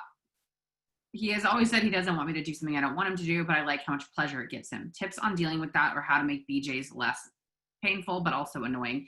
But I want to ask this because we're focused on obviously how to pleasure ourselves, but we also want to learn how to pleasure a partner. If your partner happens to have a penis and they want a blowjob, how do you first, well, what are some tips, number one, that you think like that you've researched or done yourself that make blowjobs more pleasurable for them, but also for us? And what are the boundaries between pleasing someone else and also not, not putting ourselves in an uncomfortable position?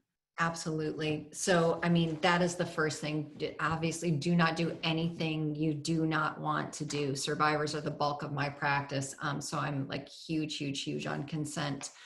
And yes, in almost any relationship, even within the sexual component of that, there's going to be some things that are like higher on your list and some things that lower on your list, but your partner loves it. You make this decision that day, that evening.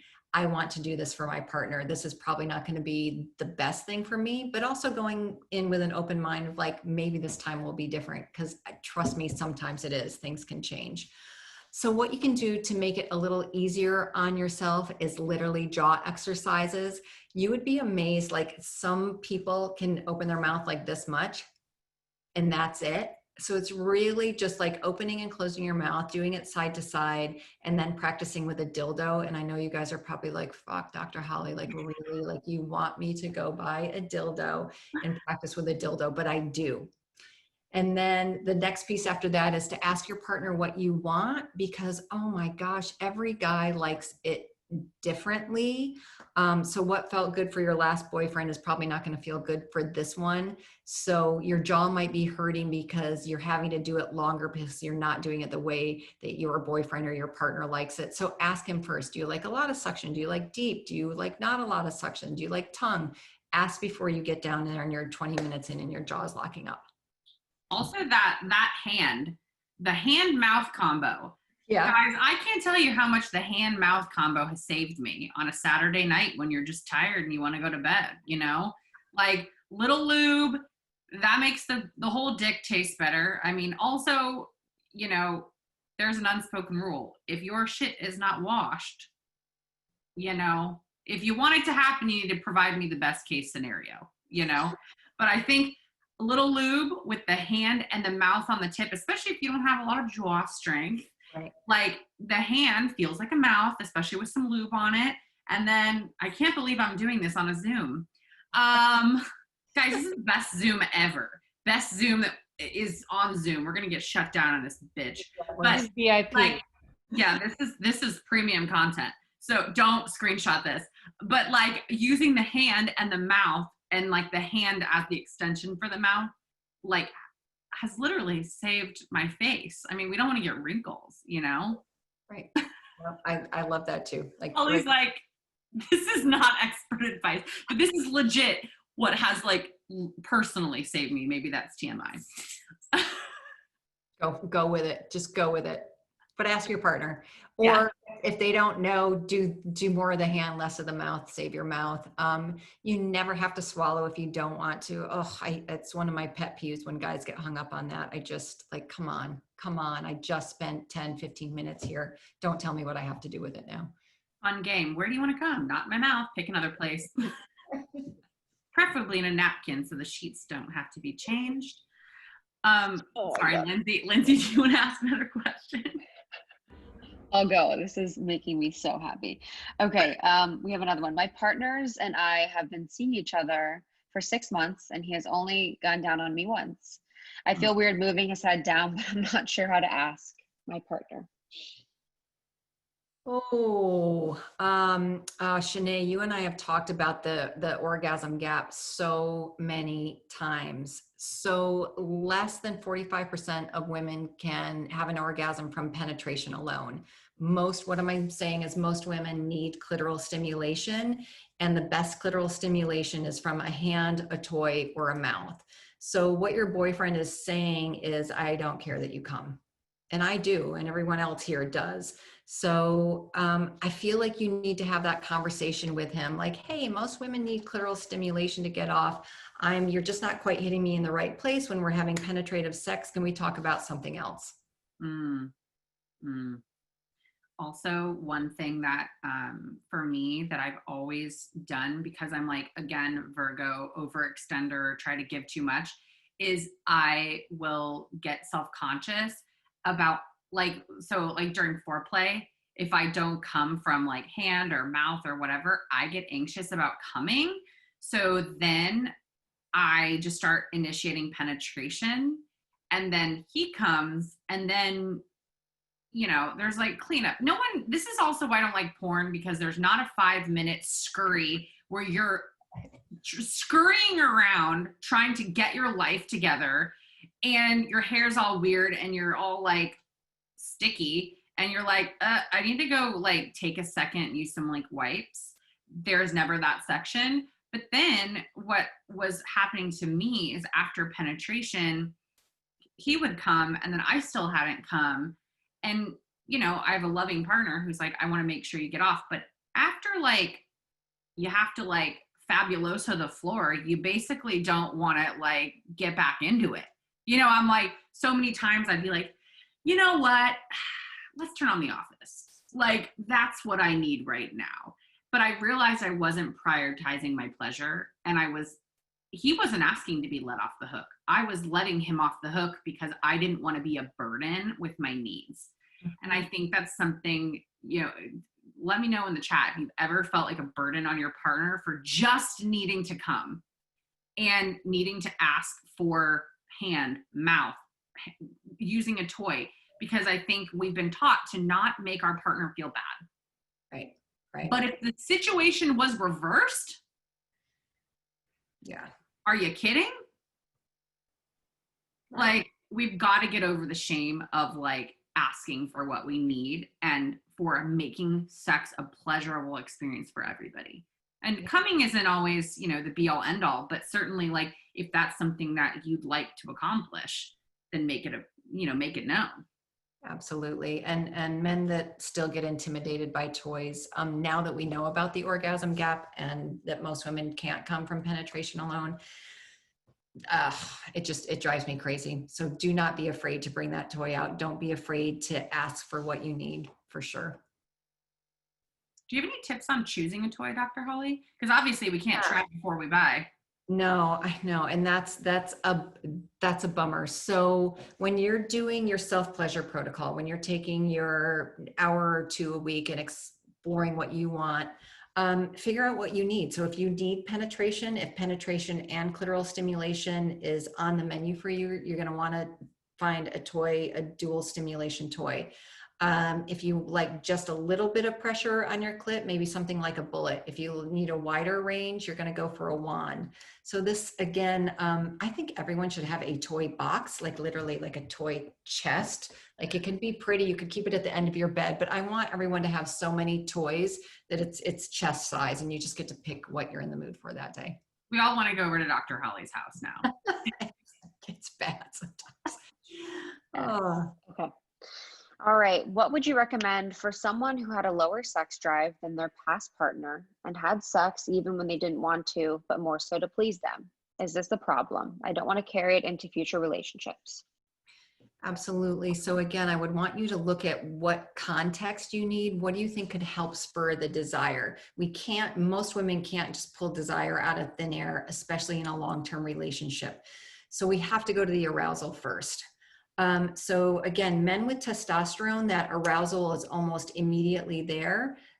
So they like go from desire to arousal really quickly. Women, we have to work really hard on that desire. So that's the contacts, that's the situation, that's the toys to get to the arousal. So we'd want to go arousal first and then desire will follow.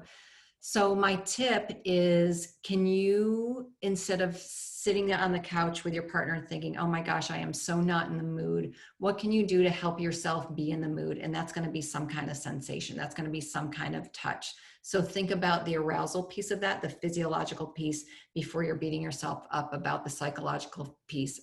So many women come in, they're like, just make me want to want. I want to want again. Go for the arousal first. Okay. Is it normal? for sex drive to change from partner to partner. I find with old partners, relationships may have been more sexually adventurous, consistently more turned on, but in a more sustainable, stable relationship, I find the sex drive desire is lower. Is that okay? Is that normal?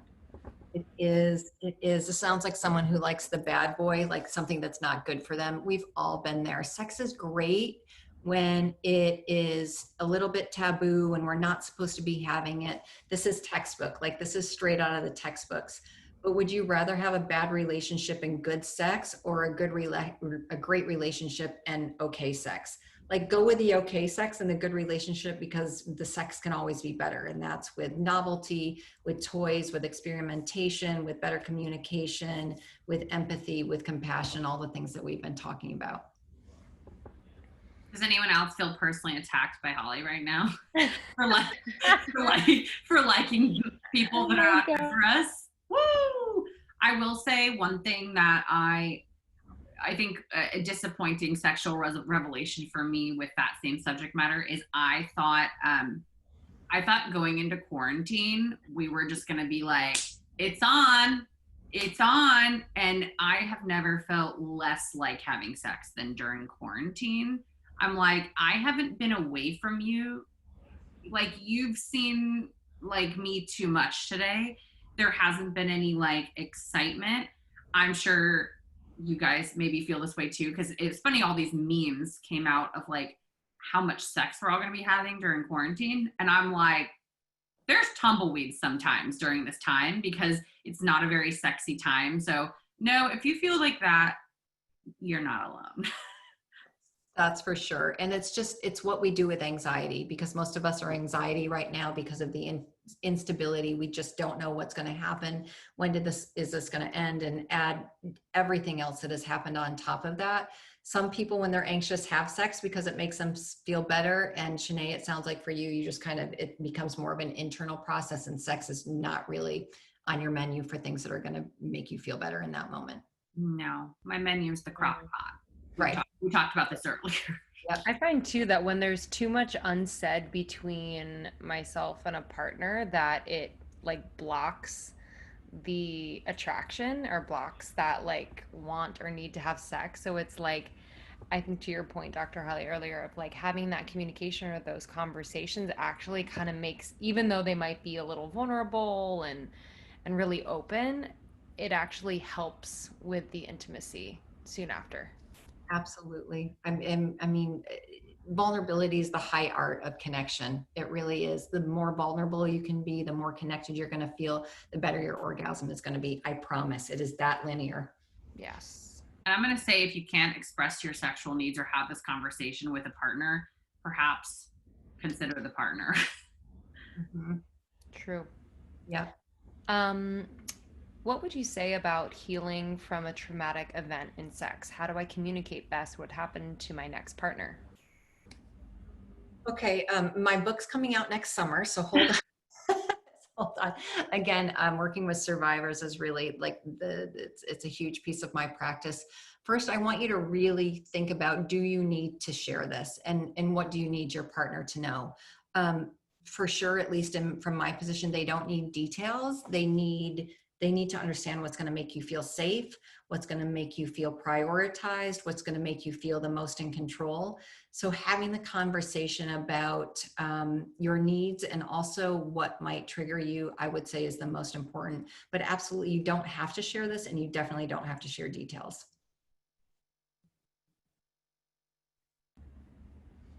Perfect. Okay. How to deal with chronic pain during sex? I just like wanted this to fly out of my mouth. Don't have it. Like, don't have sex if you're in pain. So first I would look to lubrication. Is it a problem with lubrication? If it's not, there's such a thing as a pelvic floor therapist, and they will put you on a whole protocol, a whole plan of opening up the vaginal walls, loosening the pelvic floor. So there's vulvodynia, there's several different disorders that are literally a super tight pelvic floor where either penetration is super painful or even not at all possible. This is not a psychological problem. Like we bring this on ourselves of like, oh my God, why can't I do this? This is a physical problem like any other physical problem. So go find a pelvic floor therapist, talk to them about this. Do not suffer in silence. Do not have sex that's painful. Sorry, I know I get worked up about these things, but I don't want people having bad sex. Of course. Oh, I agree. Okay, tips for helping a guy last longer during penetrative sex. Upside down smiley face. Oh, that's a lot. I don't like making sex about performance. Again, I'd rather have you think about pleasure, but if you need it to be longer for it to be pleasurable for you, I think the only thing you can do is slow it down or have him use a numbing cream. Yep. So there's a cream. I've never even heard of a numbing cream. Really? Yeah. So it's a cream or a gel that a man can put on his penis and it does what it says it's going to do and they last longer. Wow. And guess who uses it? Who? Porn stars. Oh, I thought you were gonna say Craig, my boyfriend. I was like, ah! I was like, what? I was like, are you? I thought that we were having like a big reveal right now or something. Okay, porn stars is a much better answer. I was like, wow. Okay, also Dingo's joining us for Oh my God. No, I mean, but it's back to that performance aspect. We see porn stars are like, oh, that's how long I'm supposed to last. Average penetrative sex is 5 to 7 minutes. Dang. Okay, everybody take that fact back to the ranch. Right. We can't have most of us can't have orgasms from penetration, and average penetration is 5 to 7 minutes. I mean, write that shit down. Put that on a billboard. Why don't we know this? Because I know so many people out there that are listening are saying, oh my God, I thought I was supposed to be having sex for like 30 minutes. I thought he was messed up or I was messed up or they were messed up because we could only last for a few minutes. Is anyone else's mind blown? Yeah. I'm learning things. But that's why sex needs to be like start to finish from where you're sexting with each other during the day, pre-COVID, when you were actually apart from each other. I guess you could be in two parts of the house, to creating your room, using your senses, cuddling, kissing, fingering, oral, like the whole thing should be sex. But I just want to normalize penetration as 5 to 7 minutes on average. Good one. It's going on our next merch. 5 to 7 minutes, people. Okay. If anyone has any more questions, let us know. We have time for about two more. I have a question. Yeah. Does that count? Sure. Go for it. How do you introduce said toy into the bedroom without the other person getting offended or feeling like, obviously it's like their own business that they need to like not be insecure about a toy, but obviously like that's best case scenario. And I think a lot of times people don't want to bring a toy into a sexual encounter because they feel like, oh, it's making my partner feel bad about their performance. How do you do that? Yeah, so that's a great question. And some of it is theirs to work out, but some of it is the conversation about these things that you just pointed out. Like most women need clitoral stimulation. The other piece that I didn't tell you guys is, so if penetrative sex is lasting 5 to 7 minutes and most women take 20 minutes to reach full arousal, can you see like the gap that we're missing there? Like the whole thing, this whole bill of goods that we've been sold about what sex is supposed to look like needs to be rewritten. And I think as women step into their own sexual empowerment, all of that is.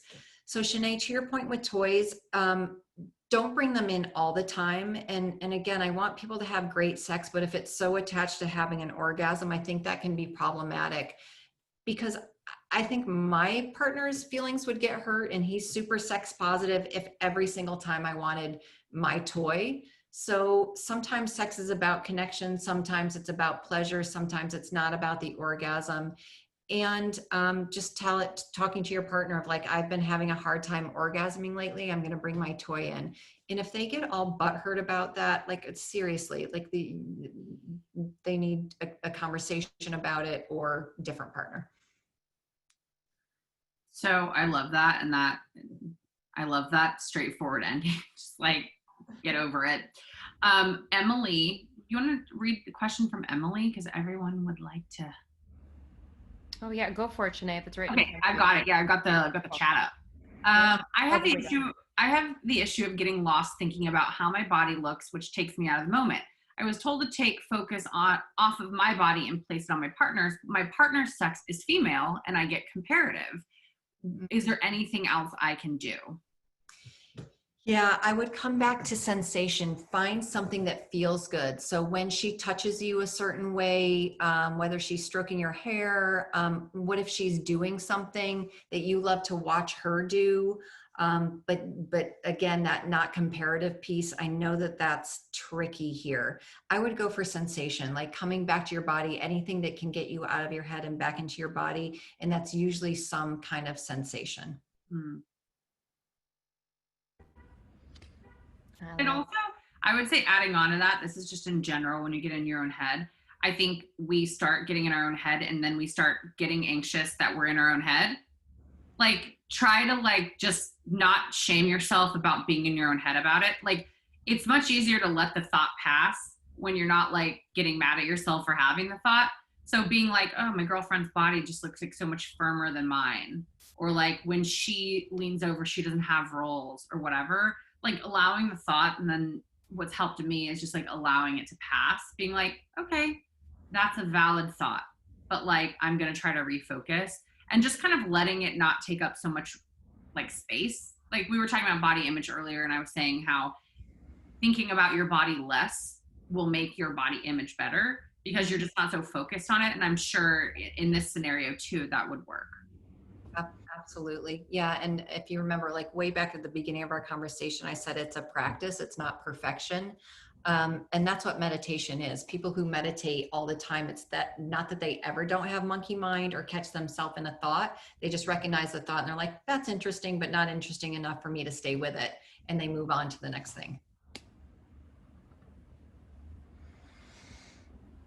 Incredible. I think we got them all. Yay! These questions were so good and really touched on, every aspect of intimacy, the body, and our relationship with ourselves and others. And, hopefully, no matter where you are in your body journey and or where you are just dealing with quarantine specifically, hopefully this made you feel a little less alone and a little less out of your head and into your beautiful body.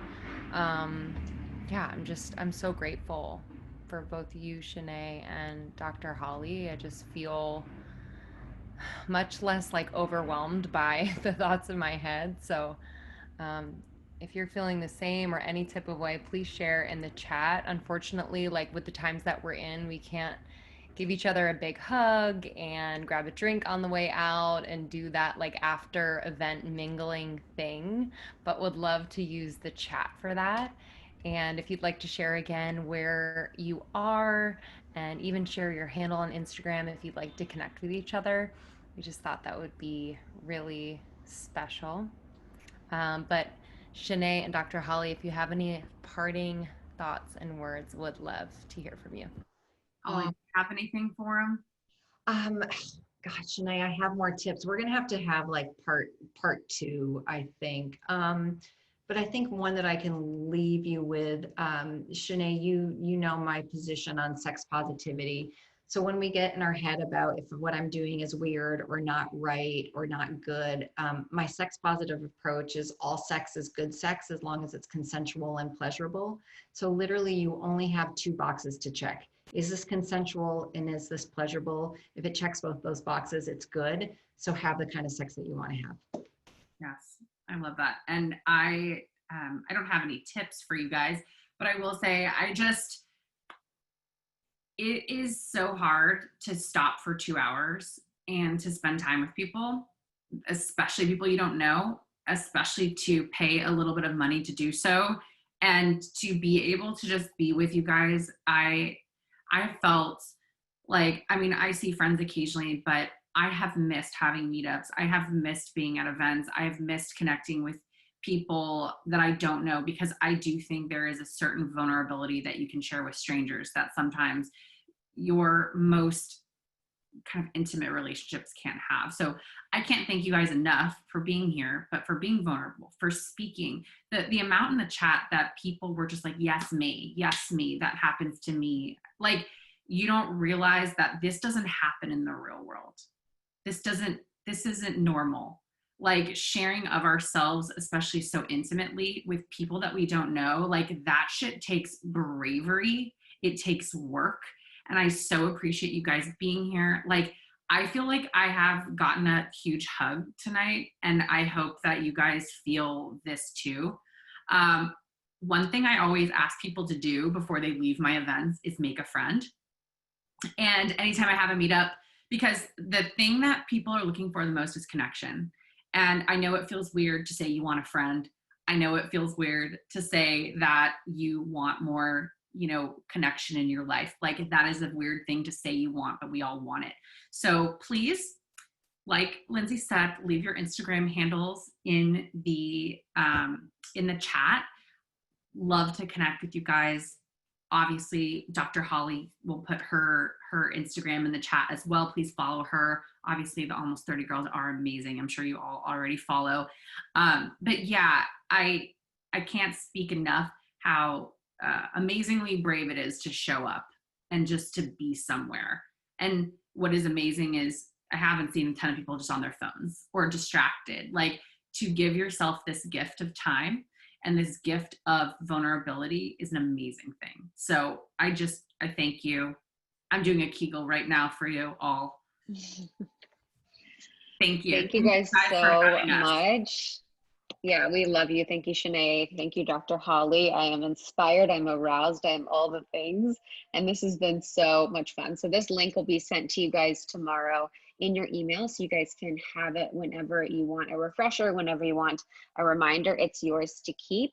And yeah, make sure to follow the girls, and appreciate you guys coming. This has been super powerful, perfect, and you all are incredible. So have a great, great evening.